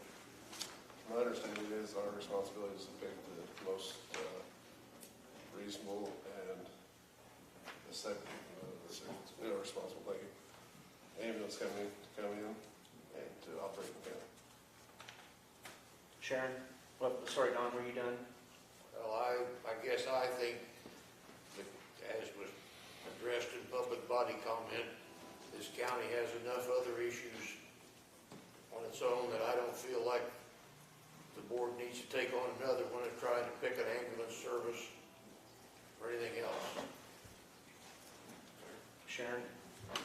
When I sat at the ambulance committee meeting yesterday, I never heard anybody discuss volunteer ambulance service. That's when you just said that, I never heard that discussed at all. But Shelby County has never been the one to decide when ambulance service comes here. We've had ambulance service, it is a business. They are here to open their doors to be a business. We need an ambulance service, I agree we do. I don't think it's the county's business to, they're governed by the state, they're governed by Region 6 on what they have to do. For us to add other stipulations when none of us know anything about it, I think is not, I don't think that's in our best interest. We can't run the things we're trying to do in the county now. Now we want to add something else. And we need the ambulance service. We've never set guidelines for them before. Jeff? How much of the county is not protected? You got your Windsor and you got your Sturgis, but how much of the rest of the county would be unprotected? It's all protected. It's all protected. Mutual agreements between There's no ambulance service. neighboring districts. It's what? It's a mutual agreements. So who's gonna go south of 16 down to County Herring area? Be Stewardson. I don't know, is there something in Okanee? Stewardson? Down by Cowden? Yeah. So, you're saying the volunteer, most of these volunteer departments are gonna be the ones that will be going numerous miles to service people? In the interim, while Shelbyville's looking for ambulance service, the neighboring They're not. districts will come in. There's nobody sitting down there. Who are they gonna send down there? It takes them 45 minutes just on a regular, when we did have a service here. Who's close to you in Fayette County? Then what, 45 minutes to an hour? It'd be the same difference. Outside counties can still come in. Big difference between there So, I mean, you call 999. and that's 35, 40 miles. What I'm saying is you've got, if the city of Shelbyville is having a ambulance service leave, the city of Shelbyville needs to have another ambulance service come in to service the city, not the county. Town also pay an ambulance tax to the county. Why is that? Because it was adopted years ago. Is that right? The voters of Shelby County in 1988 passed a referendum that collected ambulance But not tax. just the city. It's collected county-wide for those people that are not already paying taxes to an ambulance in a fire protection district, of which that's Bethany, Sullivan, Neoga, Sturgeon, Findlay, and Mowequa's got a referendum on the November ballot. So those people pay taxes to an ambulance service. The people in Shelby County pay taxes, I don't know what. Shelby County or Shelbyville? Shelby County. The city of Shelbyville does not levy for ambulance, period. So how were they, so they were functioning off the county for? County levies the money for it. The county's been paying, For years. I had others before you. That's not I'm sorry. an issue all itself. I had Gary first. I've heard a lot of discussion on the ambulance service leaving, but I've not heard anybody say why they're leaving the area.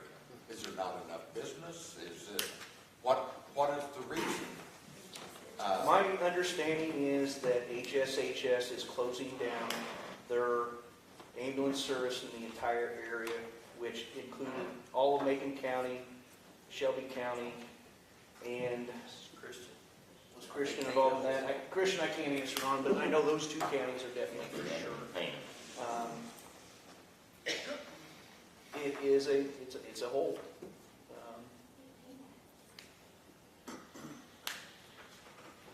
God forbid something happens and one of your loved ones has to wait an hour to an hour and 45 minutes somewhere in that area for an ambulance when we're levying for an ambulance now.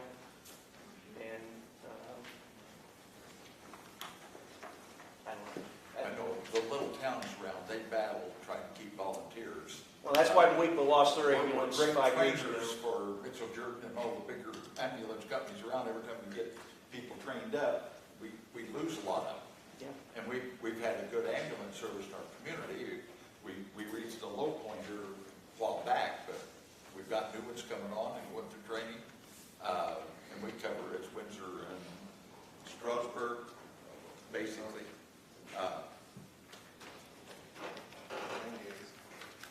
Mark.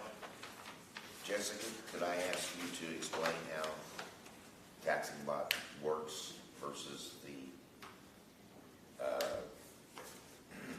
neighboring volunteer groups, where that money comes from, and then you said something a minute ago about the county's been paying into the fund, but Right, the county collects tax money because the voters passed a referendum to levy for ambulance tax. So that money comes into the county. The county had an agreement with the local ambulance service way back when it was like a husband and wife owned it, and we paid a $25 stipend per call. Well, it was like $10, and they bumped it up to $25 to help offset maintenance, etc.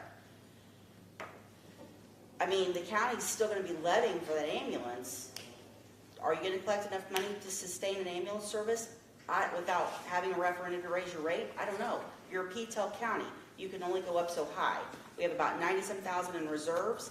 You know, the current ambulance service stipend alone is costing us around $50,000 a year. So I don't know the financial part of it is what I don't know what the county's going to do. But Pana doesn't levy for ambulance. Shelbyville doesn't levy for ambulance. It's normally ambulances are levied through the fire protection districts. So you just have a few, like I said, you have some overlapping counties that do, but who is the 911 dispatch going to know who to dispatch for a call? If the hospital has an ALS transfer to St. John's and the helicopter can't fly, how's that person going to get there? You can't just throw them in the back of your car. So, I mean, these are all things that people need to think about, but you also have to think about the financial aspect and the fact that you can't ask somebody who's paying taxes to Bethany Fire Protection District to once again somehow be double taxed to pay a fee for an ambulance service out of Shelby County, because that's not how it works. Can't do that. so would there be a lot of residents of the county having to pay again that are actually covered by another? There wouldn't be, because there are those areas, there are those pockets that have their own ambulance service. It's just that I looked, I think it's like 17,000 parcels in the Shelby County ambulance area. Now granted, all of those parcels don't have residences and people on them, but you would have to, I guess, research to see how many parcels in the county actually did have people living on them that would need ambulance service potentially. Are there very many parcels that you say is outside of the city limits of Shelbyville? Oh, yeah. It's a rural area. Yeah, I mean, it's... Well, it's not the whole area, because I'm in Bethany, and there's a bunch in other areas, so it's not the whole area. South of 16, there's not hardly. Because personally myself, I don't want to be taxed again. because I'm covered by Bethany Fire Protection District. Yep. You're not being taxed for the ambulance, are you? No. She said it could happen. No. You pay taxes to a fire protection district that levies for ambulance. Therefore, the county could not turn around and tax you again. But it's the people that currently pay taxes to the county ambulance. That are gonna be left without coverage. When an ambulance service receives funds from the county for their service, how does that affect their charges with which most residents, well, a lot of residents have Medicare, I don't think Medicaid? I mean, the $25 per call stipend might help them, buy tires and do maintenance on their rigs. I don't think that, they bill for their drugs, they bill for their oxygen, they bill for the tests that they do. But, most of these people, when they respond to a scene, they are definitely a first responder. You respond to somebody who's laying there with their leg cut off. It's up to the people that respond to that accident to get that person to a medical facility. So. Okay, what are they, is there any other fees that they can receive other than the $25 per? As long as I've been here, the only thing that the ambulance has received has been the stipend. They're still going to receive their insurance, their Medicare, Medicaid, whatever they get from them. They get the stipend on top of that. But that's my whole thing. I don't know how you all want to figure out how to fund or not fund an ambulance service that would come to town. The reason I asked that last question, the $25, because I've had someone try to explain it to me that is $25, but there's some other things that they can receive some funds for, other than just the $25. Do you know, Barb? Can I talk? Do you always gotta say something when people are, all of us are talking?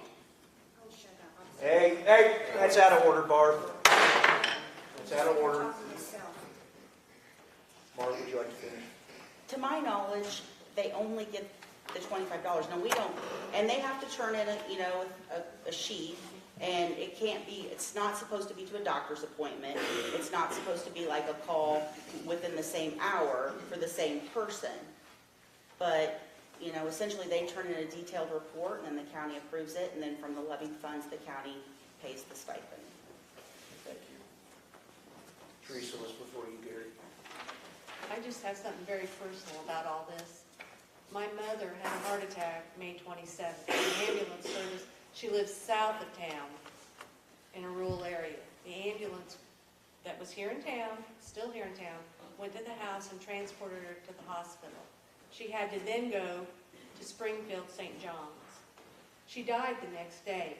But I don't want to see anybody have to sit and wait an hour and a half. If you have a wreck or if you have a farming accident or something like that, there's a building out there like a bus garage that I think that there's ambulance services that are willing to come to this area. And to sit and try to block that is just asinine. Gary? If we set another layer of requirements, is that going to make it easier to get ambulance services to come in, or is it going to make it more difficult? The state, every ambulance service has to meet state standards. If we throw in another layer, is this going to make it more difficult to get them in Shelby County? I don't know. I'm just asking. We need to think of it, though. David, would you like to address that? Can I have somebody else address it? Yes, you may. Troy or I'm sorry, I don't remember the fellow from Abbott that was here yesterday. Can you kind of, if we Troy or layer of standards, Troy, would you kind of elaborate on this? Please do. Troy's our NMA guy. I would like to have him speak. For your question. If we set another layer, a county layer of standards, along with the state levels, is this going to make maybe some companies a little leery to come in where there's different people that are having? Did you read the contracts that they mailed you today? Pardon? Did you get the chance to read the contracts? I did not. That's fine. I did not. I'll explain a few things about this contract, and I seem to be the biggest issue. Number one, it's going to cost the county nothing. Number two, it follows Region 6 and IPH guidelines other than the radio. What it does is cover the county liability-wise. This is what you respect that out of any ambulance that come in this area and work, that works for Shelby County. It doesn't affect Windsor, Findlay, or Stewartson. They'll still all have their mutual aid contracts. That's matter of fact, it's stated that in the contract, that they have to have mutual aid contracts with the surrounding volunteers as well. I just, No, just- gotta ask. we don't want to make it harder to get people. That's, Right. yeah. So the mutual aid part, I didn't see that, but I did read the first paragraph, and it's pretty explicit to a standard of care within the county. So if we establish this as the standard within the county, would that not create a problem? That's the same standard of care they're required to take the already to the Department of Public Health and any EMS system that teaches that class, which Region 6 is their EMS system. And they have to maintain their own liability and their own workman's comp. Yes, ma'am. There'll be no cost to county, none.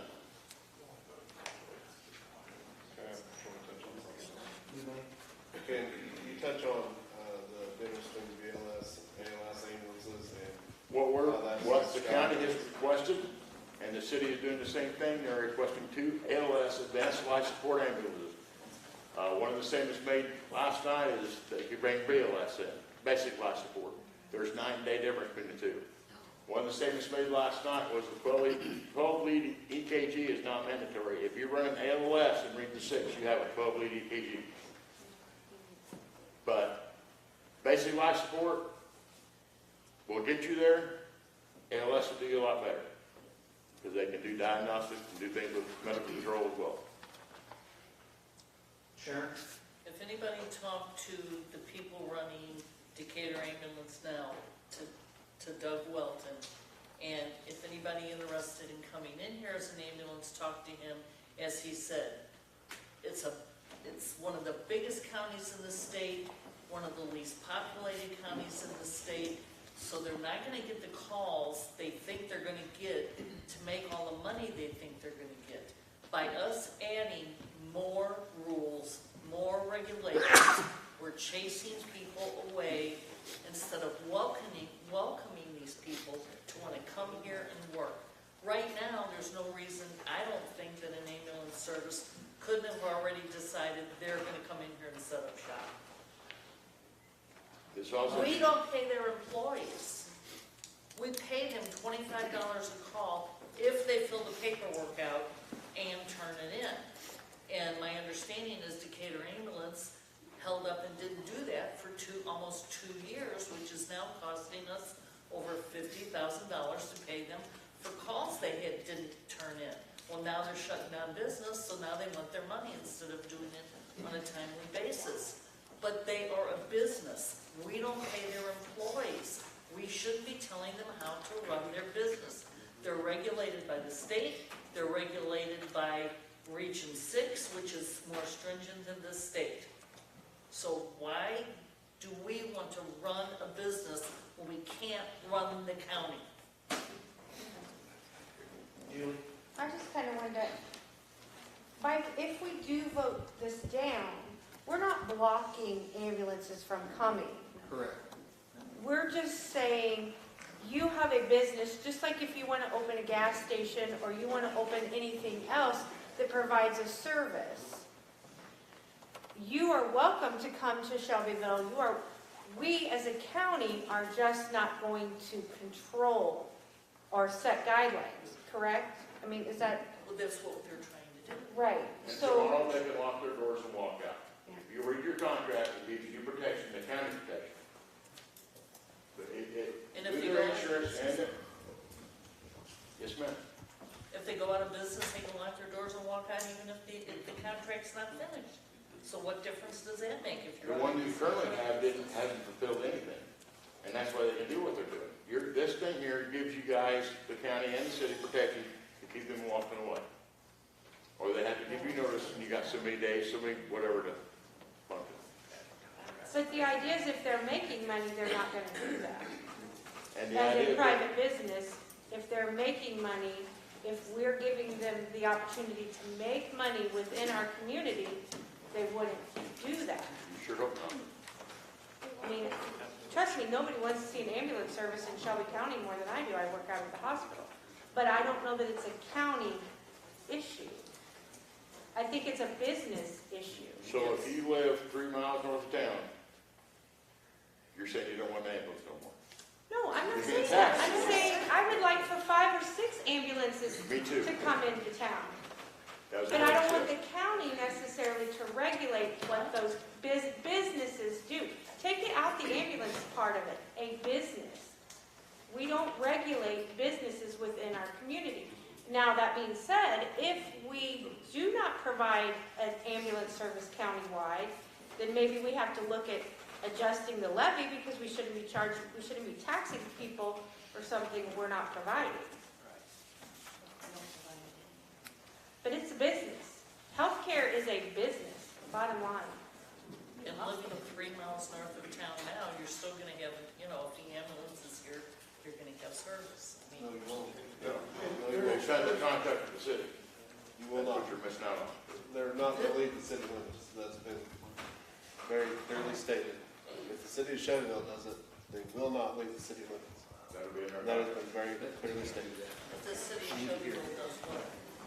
Derek, you got something that is pertinent to this, correct? Yes, Chairman, I greatly appreciate it. I would, this is contentious, this is serious, I appreciate what you have to say.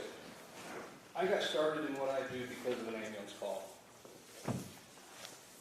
I'm sorry that bothers you, but that's the truth.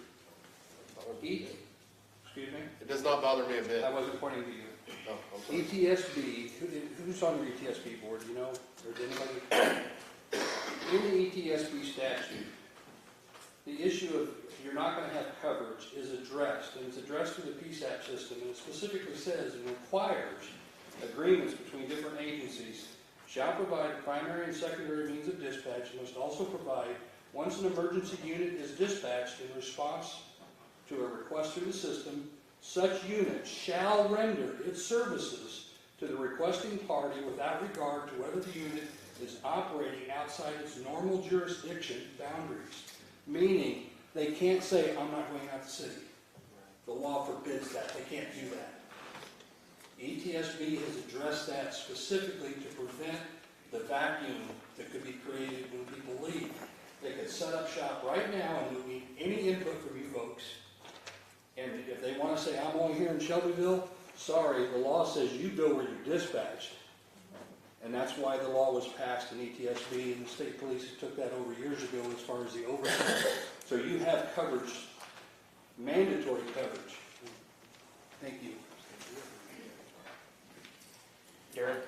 That's my question is, was the county board given authority to determine requirements for ambulance services? We levy for ambulance service. If we're levying, shouldn't we have the authority to provide that? Well, not provided, but to determine what. Determine, whatever terminology you want to use. Trying to think Deb had something. No, she shouldn't have. Gary? I guess it appears to me that between these two sheets, we're picking a level of service, and then we're trying to encourage somebody to be in town, and there's no doubt somebody's going to come and respond if there's no ambulance in town. But if you have 2 in town, and one's on a transfer in Springfield, and one's picking somebody up, they're going to call somebody from clear outside this area, and you're going to wait. If we have none in this town, I don't know. I suppose the hospital would hire somebody to transfer people to other hospitals. I don't know where they'd go from there, but I mean, obviously somebody has to transfer you from the emergency room here to another hospital. So some ambulance is going to get that call. That's going to leave somebody void. So this determines, or helps determine, how many ambulances are here and what level of service do you want. You've got 2 different services on here. And so if you're saying we want this level of service, the people who don't want to offer you that level of service, you're saying, no, you're not gonna get a subsidy, you're not coming in our area. We're not saying they can't come, I assume, we're just saying you can't get the subsidy. They still get the subsidy. They're here operating. If they do a call, why wouldn't they get the subsidy? Why wouldn't they get? Why would they? We're the one that's, like Brian said, we're the ones that levied the tax. We got the subsidy. That subsidy doesn't go to Windsor, Stewardson, oh, you get it, okay. Even though you don't pay, well, you pay taxes though. Windsor does. How about Stewardson, where they don't pay any tax? Do they get the subsidy? For those calls out of the Sturtson Fire Protection District, they get the $25 call. Windsor gets the stipend because they don't levy for ambulance. So we do pay more than just the ambulance service in town? Yes, we pay Windsor, Sturtson, and, for the Sturtson out of district, and then the local. The Stewardson out district? Local, You're talking about the ones that I'm are talking, in the I'm talking about Stewardson those district? calls, yeah, that are out of the Sturtson Fire Protection District that they respond to. But if they're in the Stewardson taxing district, you No. don't pay calls No. to there. So you're only paying to the people who pay the tax. If you're a client in that area, then whoever picks them up gets the subsidy. Shelby County taxpayers who No. pay They- tax. If Sturtson, if they got called to Don's house because he's in Sturtson Fire, he pays taxes to Sturtson Ambulance. Right. If I was down there driving through or something and they responded to me, they would get the subsidy on me because I don't live in Sturtson Fire Protection District. Oh, even if you're, okay. If you're there and they respond, so. Yeah, they're providing a service, so I would be a call. Bobby? I'm so glad you brought up that term. That triggers a thought in my head. Good. Subsidy. Where, and this is where, early on in this conversation an hour ago. Not quite. It Not was- quite. Not quite? Not quite. I said, under my breath, I said, and a $25 fee isn't an issue. I don't care if it's passed on a referendum years ago. Where in the county's code does it say that the county can subsidize anybody? The subsidy was not passed by a referenda. The ability to levy the tax Right. was passed by the referenda. Right, And the board came up with the subsidy issue. right. So we're taxing to subsidize. Where does that come in the county's code as a permission? Tax code. Tax code. So under the definition of the ambulance levy, provides that the county may either establish their own or partner with other providers. So the levy, the subsidy would be partnering with other providers. Okay. That triggered a thought, I'm like, I've never seen that, and here we go. Thank you.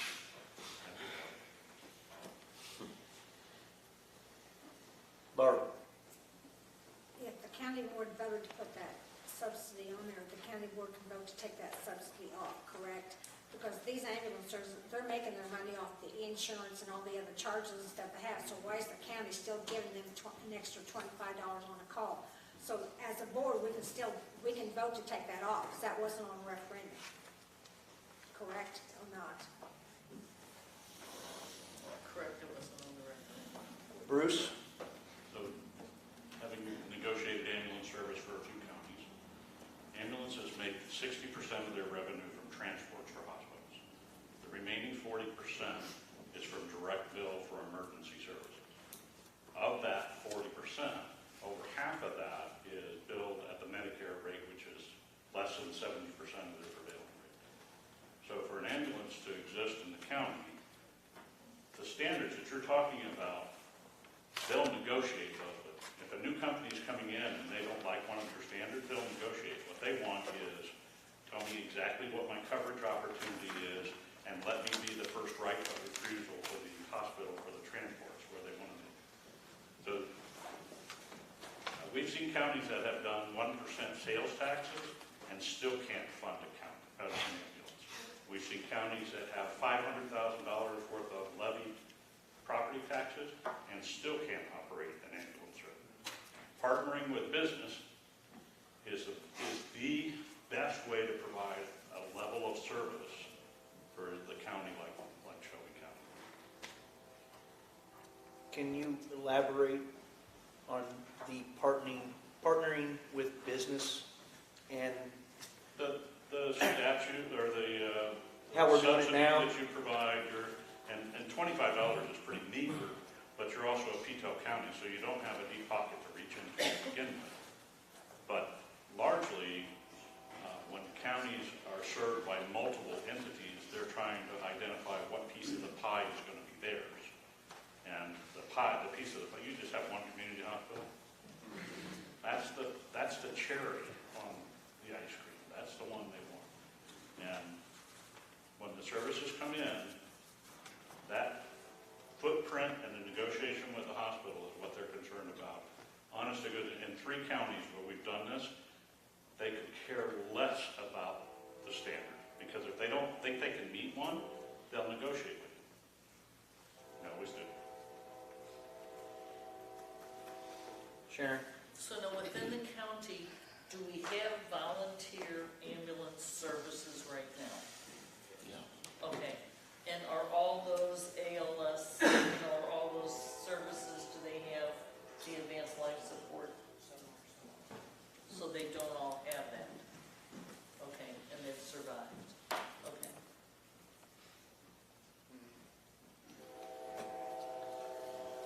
Sonny, since you are versed in ambulance, from what Thank you, Mr. I've Chairman. learned, I will take your I comment. appreciate that.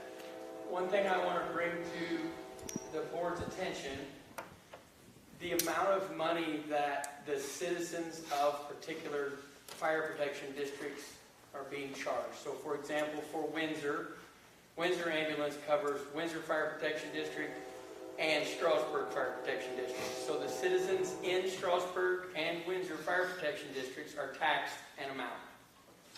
All of that money does not go to Windsor Ambulance Service. The Shelbyville Fire Protection District, those citizens are all being taxed an amount. That whole amount was not being sent to DAS. It might have been more, it might have been less. The stipend that the board put in place is not statutory. The way that Windsor Ambulance receives the funds is by having to work again and cover a call. We don't require any of the fire protection districts to do that. We're taxed and the county sends them that money. So, as I said in public body comment, this is an extremely complex topic that I think we aren't fully doing proper right now. And I think to add another layer to that would be a mistake. Thank you. Thanks for some clarification on some items.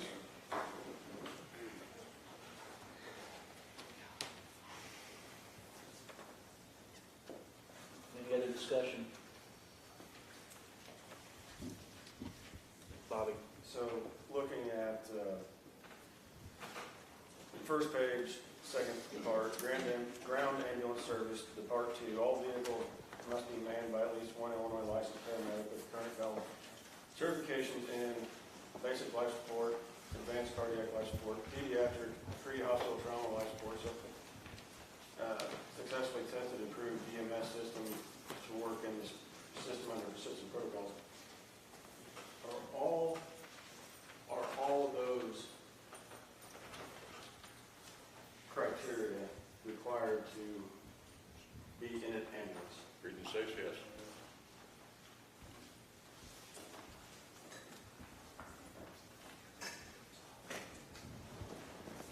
You don't need to adopt it. It's already required. It's already required. I think we're at a moot point here.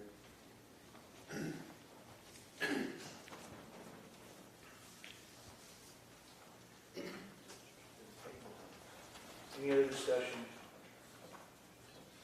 Mark? And what Bobby just said, and with what the committee, ambulance committee decided, that we would not go further than beyond what Bobby just read out. And that's why we voted the way we did, not to proceed with this.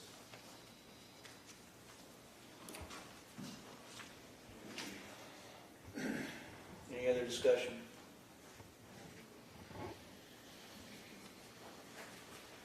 We have a properly made motion with a proper second to vote on the standard of care requirements for ambulance services in Shelby County. Seeing no further discussion, all those in favor say aye. Aye. Opposed? Who we have raised? You just want to do roll call? That'd be a lot easier. Roll call. Kenny Barr, Yes. Barbara Bennett, Yes. Mark Bennett, No. Teresa Bain, Yes. Brian Kaufman, Yes. Dennis Sturdivich, Yes. Julie Edwards, No. Gary Gergany, No. Rod Height, Yes. Matt Kessler, No. Sharon Ongman, No. Bobby Warman, No. Gary Patterson, Yes. Derek Piercy, No. Robert Simpson, Yes. Jeff Slifer, Yes. David Switz, Yes. Don Tate, No. Lynn Williams. Yes. Motion passes 11 ayes to 8 noes. Mark Bennett, Julie Edwards, Gary Gergany, Matt Kessler, Sharon Ongman, Bobby Warman, Derek Piercy, and Don Tate. Number 10, discussion and vote on the working draft for fiscal year 2022, 2023, as recommended by the Budget Committee, and place the working draft on public view in the county clerk's office. Do I have a motion? So moved. David? Don, seconded. Any discussion? You like to say something? Any discussion? Seeing none, it's going to be just a regular voice vote. Isn't it? We're not spending any money on that. We're just putting it on view, so. All those in favor say aye. Aye. Opposed? Gary Patterson, Finance Chair, discussion to vote to hire a county finance manager.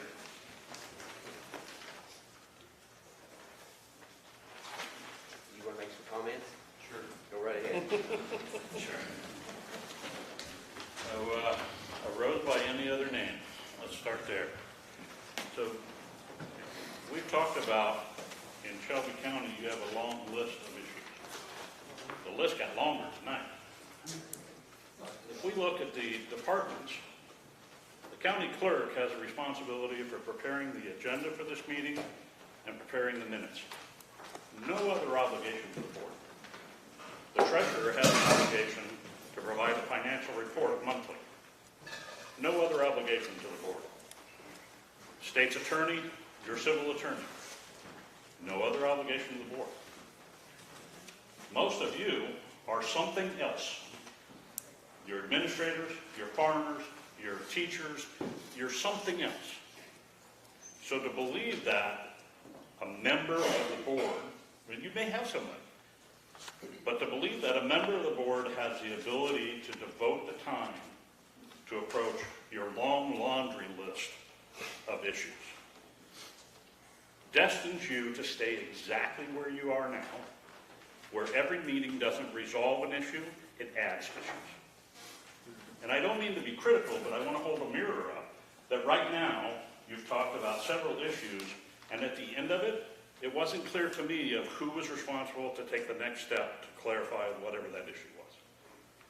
So what we're talking about is the ability to have a position that you can turn to say, I want you to go gather information on what every other county is setting for standards for ambulance. And I'll just throw that out as the example. Or I want you to work with the state's attorney to assist in compiling the data from the forensic audit and provide that and then be an aid to whatever has to happen there. Who's the person who's responsible for moving the ball? What's that called across the state? You have counties that have county administrators. You're really too small to afford a county administrator. I have said to you, and I'm in business, I run multiple businesses. I have said a number of times you cannot afford it. We would love to help. I would love to put somebody right next to you who would have made that ambulance conversation 5 minutes instead of an hour. I would have loved that. But we're just too expensive. I've also said in a number of meetings, I'm just going to clarify the rumor mill, I've said in a number of meetings, we don't propose services while we're doing your budget. That's ethically incorrect. We're doing your budget right now. That's what we'll focus on. If you want something from us in the future, ask us in the future. Should you hire somebody? I believe that if you don't have somebody that you can point to be the project lead, to be the administrative assistant, maybe you call them, you're going to stay right where you're at. Now, the problem is, what skill sets do they need? This is where the 18 months comes up. It takes us 18 months to train somebody. It took a long time for these gentlemen to learn all of the county issues that they deal with. You can't just hire somebody off the street and decide that they're the ones who's going to research statute. First of all, most people can't find the statute. So when I made that recommendation to the budget committee, it was really having watched many videos, having read many articles, and having watched the county in action, that I believe, unless you have somebody who's your point lead, an administrative assistant to the board, a secretary to the board. Jefferson calls him, Marion. Jefferson calls him the finance manager. So that was where the recommendation came from. If you hire somebody like that, and after you finish your budget process, you want to talk to us about us mentoring that person, then my answer has been, we'll try to find something affordable for you to mentor that person going forward. Is it a $70,000 person? I don't believe that it is. I picked that number because I thought that you could hire somebody, include their IMRF, include all of their deductibles, and it would fit probably in that $70,000 range. Is that accurate? I don't actually know. I know that when we've done this in other counties, we go out and try to hire people who work in tax accounting offices. You don't need an accountant. They're very expensive. If you can get an accountant, or there happens to be one in the building that wants to do this job,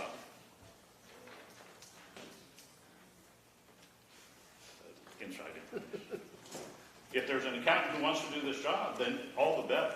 But it's really attention to detail and the ability to track forward. That's what the recommendation was about.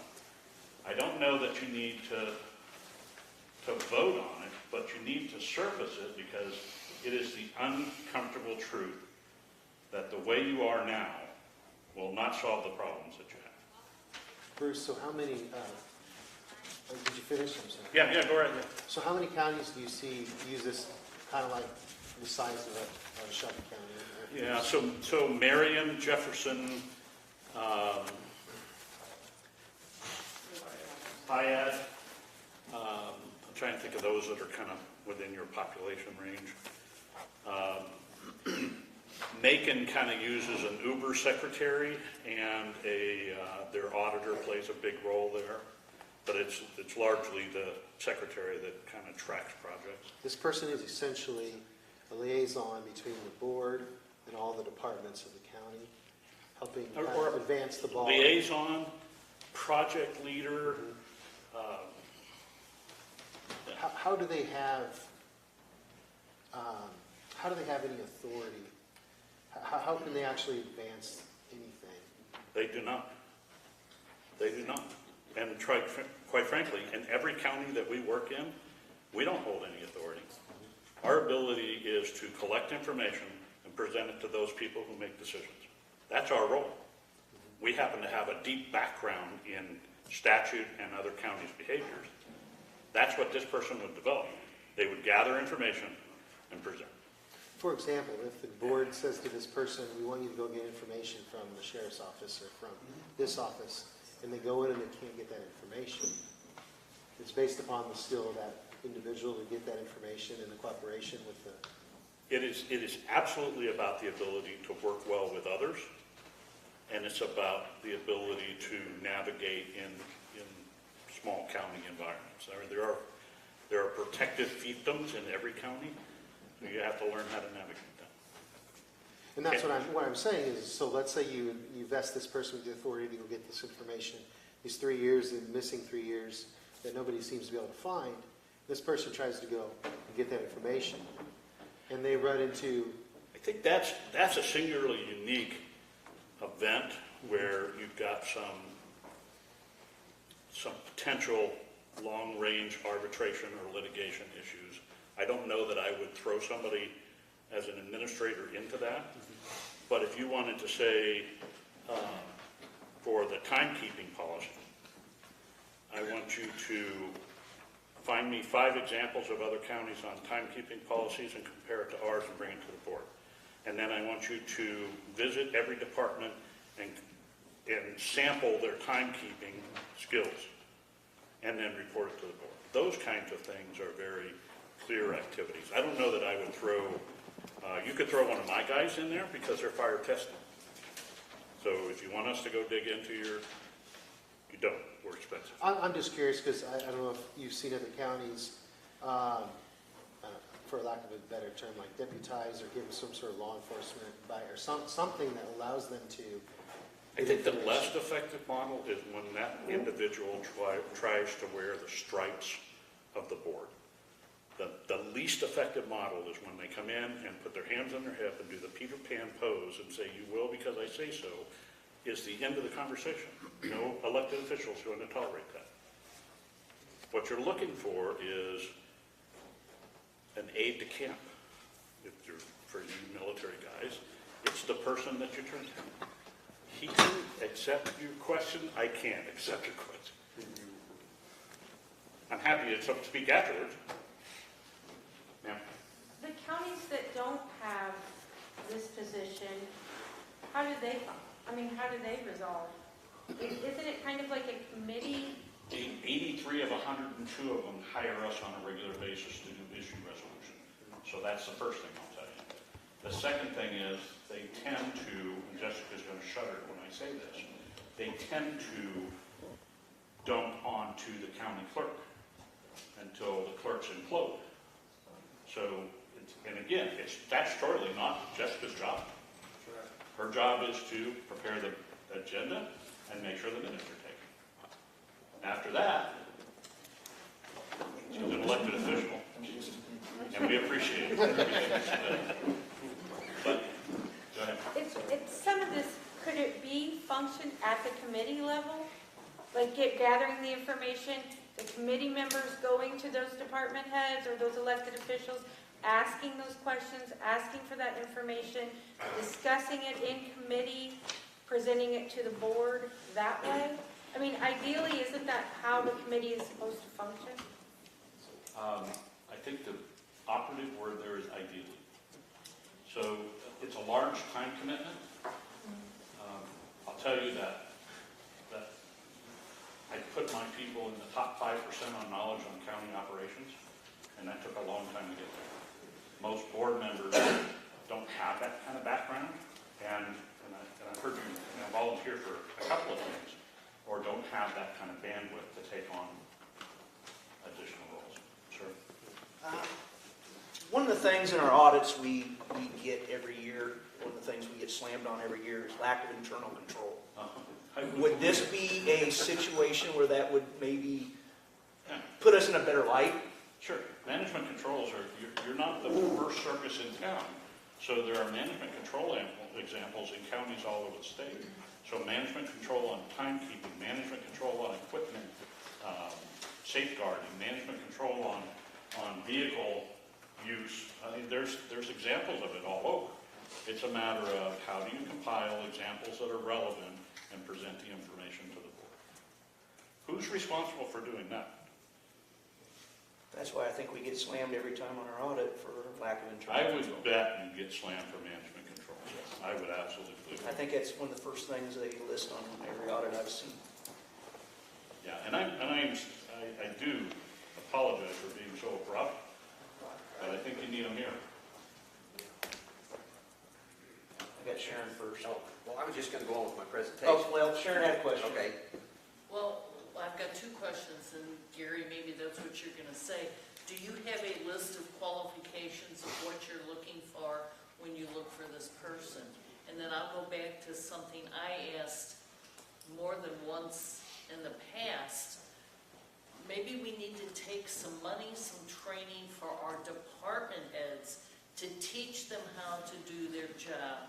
Maybe they need job descriptions on how to do their job so they do a better job. Because again, they don't know what they're supposed to do. There's no job description. I think that, well, if I could add, first of all, Please.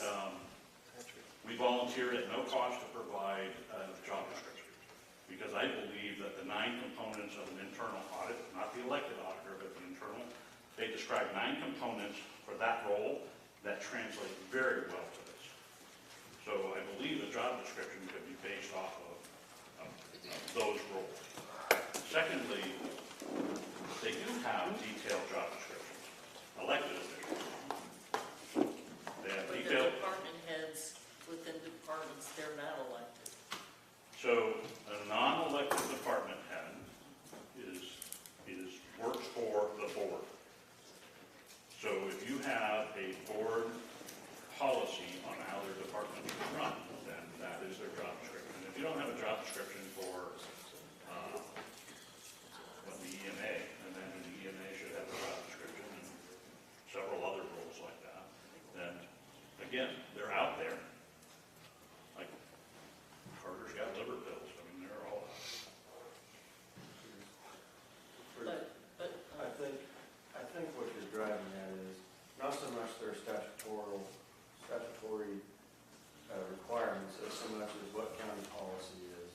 Or make them do their jobs. Well, but their county policy, whether they've got, the payroll or any other county policy, whether it's broad spectrum, or if they've got a union contract they've got to follow, whatever that may be, those union contracts are policy just the same. But I think is that what you're driving at? Yeah, to know how to do their job. Yes.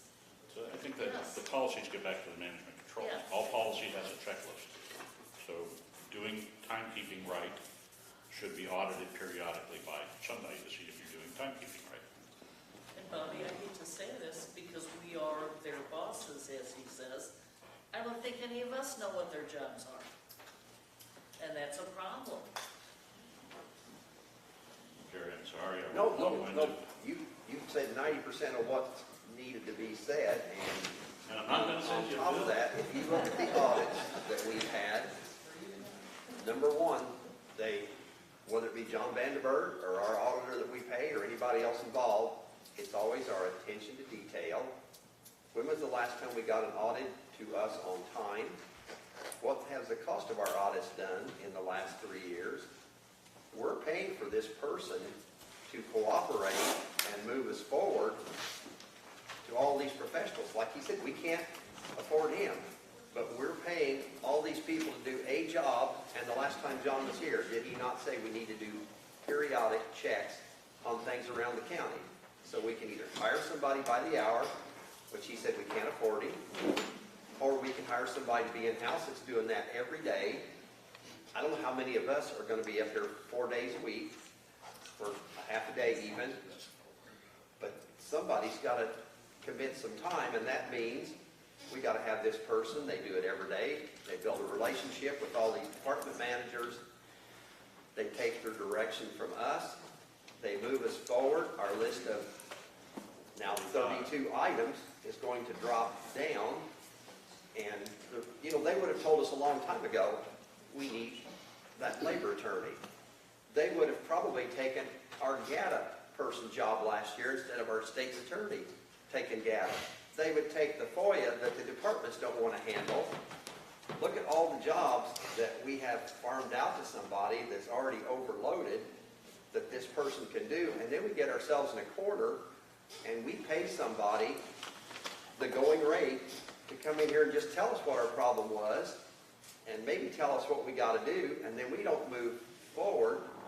And we can't move forward. We don't have the ability or the person to move us there. So the next year we pay more to get the same opinion again. And if you look at our budget, our audits have went from basically 40 to 80 to 120, and now we're budgeting 150 next year. We've paid for that person. And we don't have the cooperation, we don't have the communications. It's showed in these 32 plus problems that we have going on that we can't resolve, and somebody needs to work on that every day. And our audit has told us that. John Vandenberg has told us that on numerous meetings. Bruce has told us that. Most of us should know that. I mean, just if we listen to what's going on, how many of us don't think we have a problem? If you think we don't have a problem, I'd like for you to tell me we don't have a problem, because I think we got a problem. And I've talked to other counties. Being on that WCDC, I worked with 5 other counties, and there's been a lot of conversation of what they do. Like he said, they have the same things we have. The majority of them have a person like this. I know there's somebody in Christian County, which he didn't mention, but there's somebody there that does jobs in the county with the department and is the leg person for the board. Because I don't think any of us are going to come in here full-time or can come in here full-time, and you're going to have that person that's here every day, and everybody that's working with them knows it's for the best of all of us. This person isn't going to go in and tell somebody what they got to do. They're going to go in and work with them and say, we need to get to this point. And it may be taking 3 jobs away from Nicole because it's keeping her away from court time. It can be all kinds of things, but there needs to be somebody that gets us on track and moving down the road, in my opinion. And I think this person's going to cost us about 10% or 5% of what we're already spending and getting nothing for. And that's my presentation. Now, ask questions. Yes, Bobby. So, if I remember back about 9 months ago when we were in our portion meeting, it was pretty well stated that in order to maintain the broad spectrum expertise, we needed 22 board members. At 22 board members, we can sustain 17 committees. 17 committees would prospectively do the job of a manager of sorts.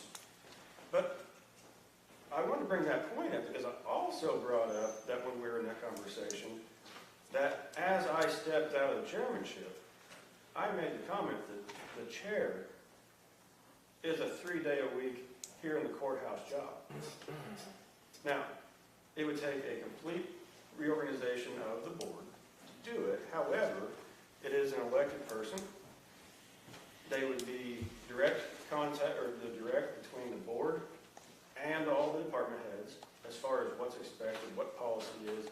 If something goes awry in one aspect of their management that it goes against the county policy, well, the board chair, with the authority of the board and the policy in hand, can go, hey, look, we need to fix this. To do exactly what you're saying. Now, I could see easily where, a 3-day-a-week situation would probably start to resolve a lot of issues. It'd probably be stretched in the beginning, but once you get things under control, it's all right. But kind of driving home here is we're looking at the idea of hiring somebody when we've got 22 potential people to represent the board with the rest of the county. And then the other part is there's direct guidance on EMA, zoning, animal control, health department, whoever the county appointed positions are. If we could find a code that says we can have an employee of the board, because that's what we would hire a county finance manager, but they'll be hired by the board. Where does it say in the statute that we can hire an employee as such? So that's about all I have to say for this issue. I guess my response back to that, have we not hired all the department heads that are not elected? Statutory guidance. I mean, so why does this person not follow that? I mean, we've got an EMA, we've got a zoning. Yeah. What statute says that we can hire a finance manager or anything of the nature? If you go to an auditor, which is kind of like what you're talking about, then we've got statutory guidance. Have you got an answer for that, Bruce? The auditor is exactly right, but I'd have to do the research to see under what principle there's, let's see, 102 counties, and we've got probably 45 of them with administrators. So I gotta believe that there's something, I just don't know it off the top of my head. Julie? Gary, what about instead of creating a position of finance manager? I don't know what you call it. No, We but I'm discussed just job saying- duty, yes. I've heard Bobby say that the board chairman is a full-time job, and it's probably more than what one person should be able to do. What about if we looked into like an administrative assistant, and I don't even know if this is possible statute-wise or whatever, an administrative assistant to the board chairman that can operate, like kind of assist him with duties throughout the entire board, communicating with elected officials, department heads. I think that's exactly what this position is. So, now alternatively, just if you want to get wild cards, you could pass a referendum at your next election to have a countywide elected chairman that is a full-time position for the county. I mean, that requires a referendum to be passed, and the referendum passes in one election cycle, you can vote on in the next election cycle, and then that chairman becomes a full-time position. But then we're back, do we have the person with the people skills to do the job? Because not all people are going to be able to cooperate with every department in the county. Every politician has the best person in heart. What's this? Every politician has the public's best interest in heart. Yes, yes. Sharon was first. Gary, do you have a job description for this person? I You think need to just have a what very, he said, and do you until we have go it to the next listed? step, we won't have a written job description, because this came up last week in the budget meeting. I've seen the need for 2 years in our audits, our audit reports, John Vandenberg, every place. So when it came up last week, I said, yes, we do need that. These other counties have that person. There will be a exact job description. He said he provided for us, and it's a pretty simple job description, but we would have a job description before we look for anybody. And he said he would help us screen candidates. I think it Like I needs, said, it has nothing to do with audit, but on the side, I'm sorry, I didn't mean to interrupt. No, we don't have one yet because this hasn't been approved. because I think it needs to be very clear and very limited. Here's my concern, that this job is gonna turn into a garbage job to take job that all the other people don't wanna do, and it's like, they're gonna pass them off, and it's gonna become a garbage dump for somebody, and they'll end up being a gopher versus accomplishing anything. That's You my tell me how we're opinion of gonna what this accomplish it. job will be. What's your idea to accomplish this job? I don't think we need one. I will go back to, people need to learn how to do their jobs in this county. That would solve many, many problems. How you gonna Let's do that? spend money on training these people. That's my opinion. Okay.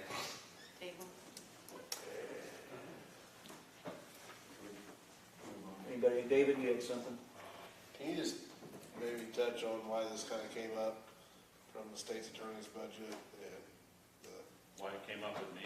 no, why it came up in the budget meeting, why you thought this was maybe money better spent this way than the state's attorney added more money to her budget? I think I mentioned it the first time at the last board meeting, and then again at the budget committee.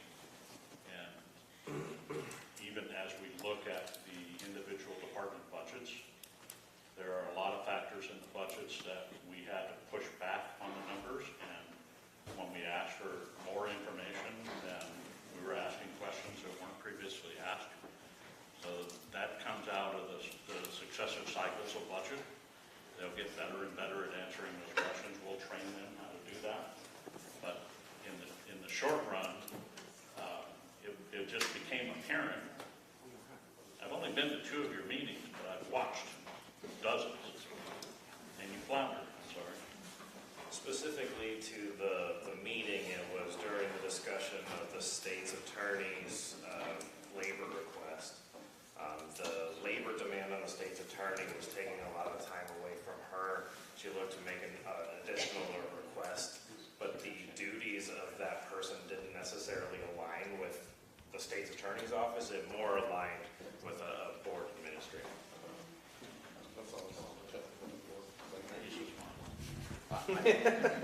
I think that's far enough. That should have got the knowledge and the questions out there. I don't need to go any farther forward, other than I thought this needed to be discussed tonight, and this board needs to do something. But I don't expect a vote on this. As far as I'm concerned, let's go to the next item. I will volunteer to contact the Marion, Jefferson, Piatt, and Christian County State's Attorneys and ask how their administrative assistants, or whatever the title is, operates in those counties and how it assists. And Christian County has something there. I said Christian. Okay, you did, okay. And then I'll report back to the board. Champaign, who, Jacksonville? Tazewell, Champaign, McLean, Peoria. Also.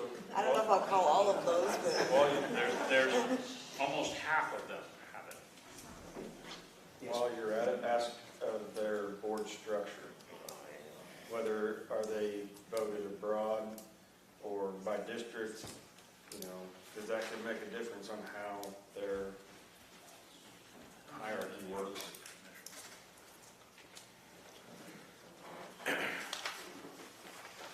All right, moving on. In the board packet, everybody should have got a list of the liquor licenses that are up for renewal. I believe everybody's paid their dues. Need to... Township, for example, are they dry or are they wet? Have we ever figured that out? The referendum was not recorded properly, so it's a question that could go to court if anyone challenged it. Technically, it's still dry then. It's arguable. It wasn't recorded properly to make it dry. So there's an argument that it's wet. They had a referendum where they voted it dry, but the result of the election was not properly recorded. I thought all counties or the ones in the county were dry back in the 18 or 1900s, whenever it was, and they had to vote them wet. They wanted them wet. I know Tower Hill Township had to do that twice, once in the village and once in the township to get a liquor license. They had to vote them wet. From the records we had was, there was a referendum that they voted it dry, but it did not get recorded properly. When prohibition was lifted, I believe all townships automatically became wet again, and that's why that vote came up. Did we want to go wet or dry? As it stands right now, it is a wet township. If there is any other discussion, this has been a very contentious issue that I've been dealing with for over almost a year here. Brian?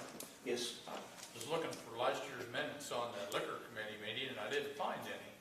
But how did the liquor committee let this slip through? I was not on the committee at that time, so I cannot answer that. Or did they even meet? I do not believe they met when this liquor license was brought to bring this liquor license that we're speaking of to the board.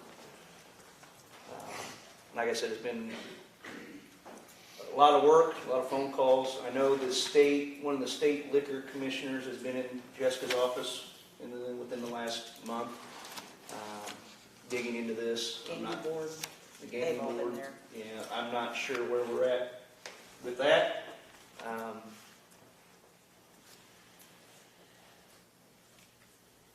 Currently, there is a valid license in Shelby County that he currently holds.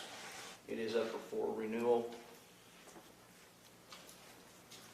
If somebody would like to debate the wetness and dryness of that township, they are more than willing to be able to take that to a judge and get a judgment I'm not good on my Well, I know Attorney My Hicks terms. spoke about it at the meeting once, and the facts are stipulated to. I told him if he wanted to go to court, we could stipulate to the facts. It would be a 20-minute proceeding and let a judge decide, but he's not ever filed anything. The facts are agreed to. It's, they had the election, the results came back, the newspaper published the results, it was recorded with the state, but it wasn't recorded with the county, and I don't believe we even had a record of the referendum petition going through, which was part of the requirement. So we're, Brian, Yes, ma'am. this is just this particular license on this individual, yes.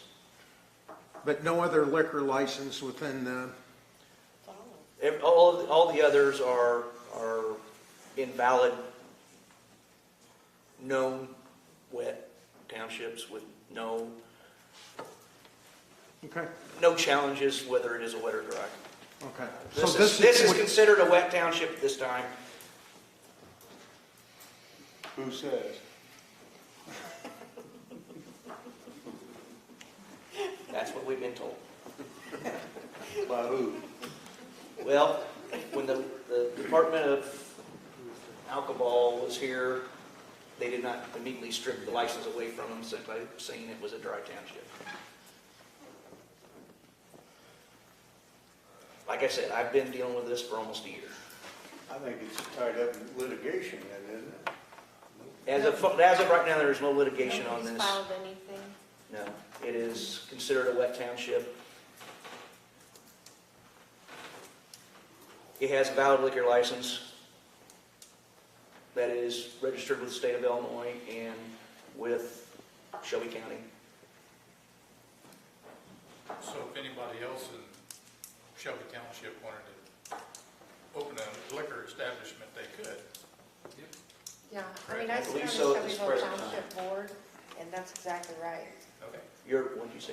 I sit on the board, Oh. trustee, and that's exactly right. Yeah, about have to be now. Gary? We did issue a license with the county. We did. Yeah. That's.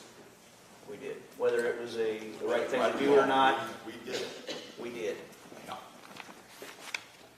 So, so I'm looking for a motion to approve the liquor licenses that were in your packet. Gary? I will make that motion. A second. Don? We had a motion and a Did we? second. Oh, I'm sorry. Okay, that was an hour ago, huh? Yeah, Mark and Hey, Julie. I make a mistake every once in a while. Me too. So we had a proper motion and a second. Mark, Julie. We've had discussion. What's the township you're talking about here? It was Shelbyville Township. It was the Jackie's game. Jackie's Gaming. If they all became wet, why isn't Herrick wet? It's not wet, is it? Then they try to get one down there and, they all became dry during it. I know. What they're trying to get in Herrick is in the municipal limits, not in the unincorporated areas. It's still part of the township. But the bottom line is, we are only responsible for the unincorporated areas, not the municipalities. So they're trying to have a. That's why there's such a low amount of liquor licenses that we actually issue. All those in favor, say aye. Aye. Opposed? Aye. Can I get a hand raise? You had Lynn, Kenny, and Bob. Okay. I don't think you said anything. You said aye, correct? Sorry, I don't want to put you on the spot, but I know I heard those three.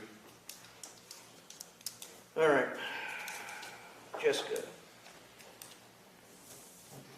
Okay, I decided to make the drawing for county board terms. Normally, we only do this once every 10 years, and normally we just do it in the office, but I decided that, we might as well just do it in a county board setting. That way everybody can see it.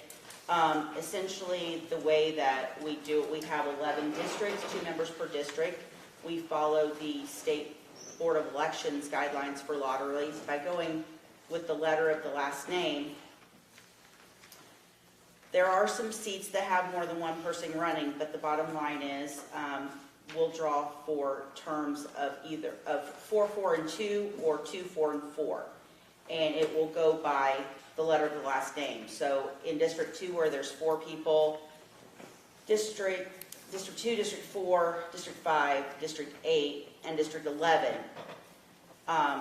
the first ball drawn, the person whose last name starts with the highest letter, B, A, whatever, would get the term that's drawn, and then whoever gets the second seat will get what's left. So I've got my handy dandy box, no holes in it. Got my ping pong ball that says 244 and my ping pong ball that says 442. So I'm going to put those in there. I have asked Gary Gergany, as an outgoing member of the board, to draw the ball. So this is for all districts. He is going to draw, and then it will be from District 1 through 11. The person with the highest letter of the last name will get, so.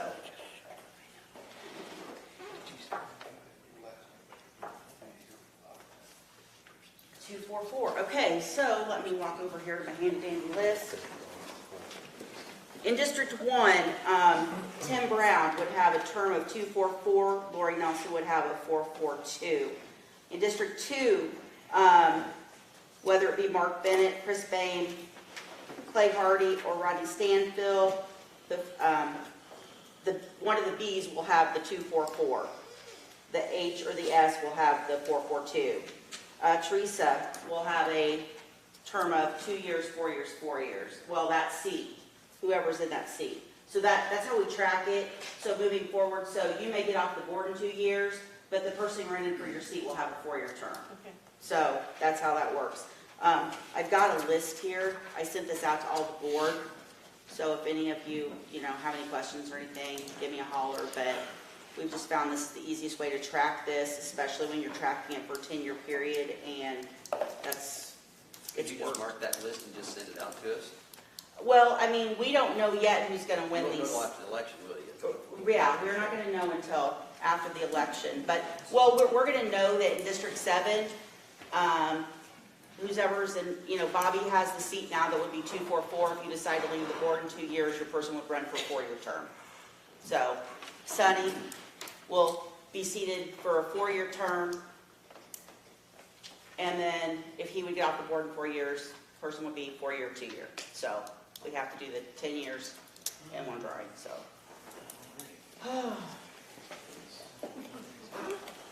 Thank you for your patience. I am done. I didn't mean to speak it that way. You don't want to move forward unless I'm missing something. All right, committee reports. Is there any committee reports? Lynn? Yeah, the rescue squad, they had 2 calls last month, and they're still doing training. And in the event somebody's got some vehicles, they need more vehicles to come and train because of this new electricity and the hybrids, So if somebody wants to donate a car to them, they would appreciate it. Any other committee reports? Gary? I can report at the Sheriff's Department that the food vendor is going to bring their product in on the 25th, and they will be serving meals on the 1st of September, so that is all taken care of, and it's in the budget. Jeff? And Dan, on the sheriff's part, finally got the tour to jail. I encourage everybody in here, if you haven't toured that jail, you might want to, but it was nothing like I thought it'd be. In place you want to visit, is it? Yeah, and the report on the farm, everything looks good, mowed up. Looks good. Any other committee reports?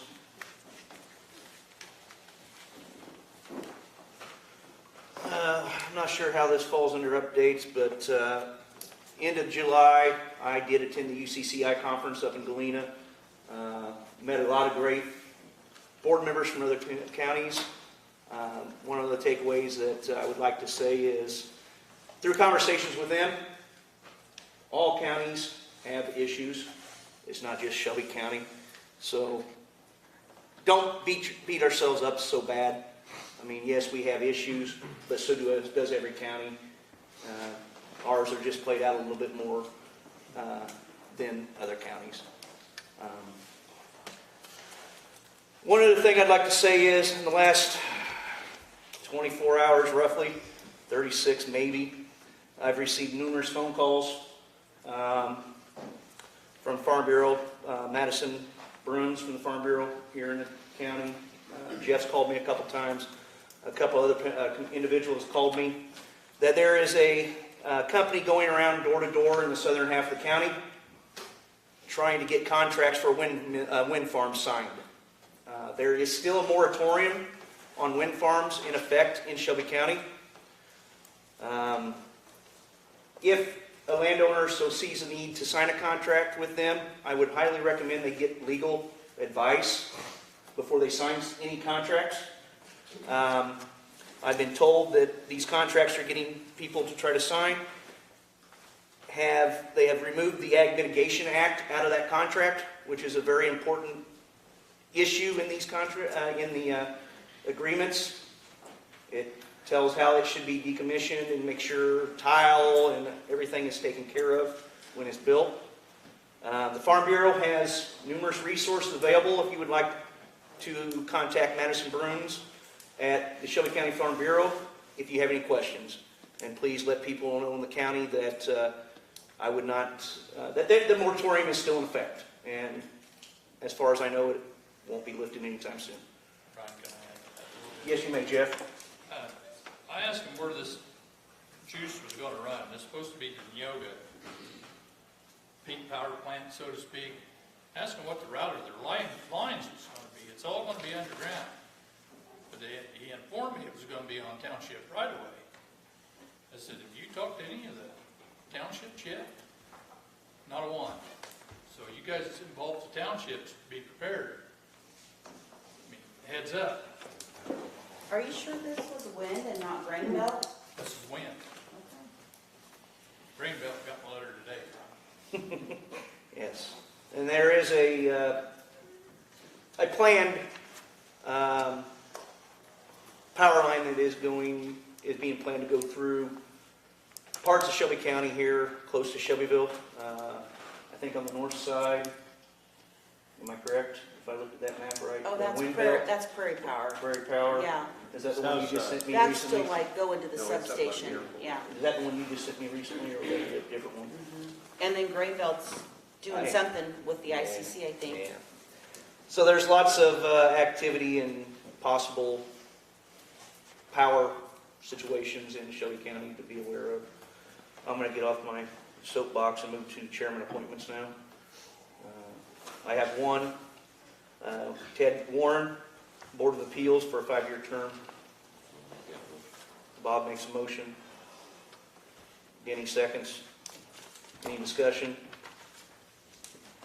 Bobby? Ted here tonight by chance? Ted Warren, if you're in the audience, would you please stand up?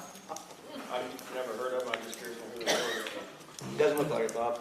So, I guess I won't get much. Manager of FS at Tar Hills one time, we lived in Kansas County on the railway line. Been trying to get somebody from that area to represent the Board of Appeals. He said he was he's retired now. Okay. Any other discussion? I wouldn't know. Yeah, Any other discussion? All those in favor say aye. Aye. Opposed? I received, well, I think I went over the correspondence I've received by, basically it was all power that we just spoke about. Can't think of anything else that I've received. I'll take a motion to approve the claims as reviewed by committees.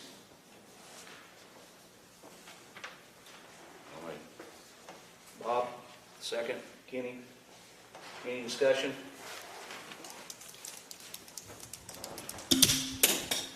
Roll call.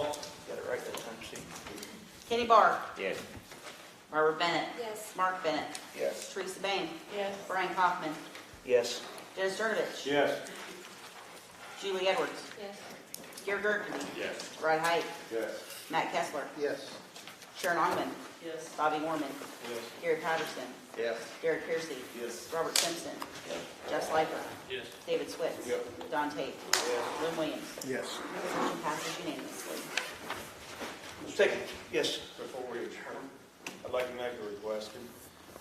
Along this administrator, financial advisor, could you advise the finance committee on the statute that would allow us to do something like this, administrative? Yeah, I have a list to look up.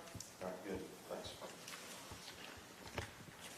I would take a motion to adjourn. David, adjourn, seconded. All those in favor? Aye. Opposed? Why does nobody ever oppose?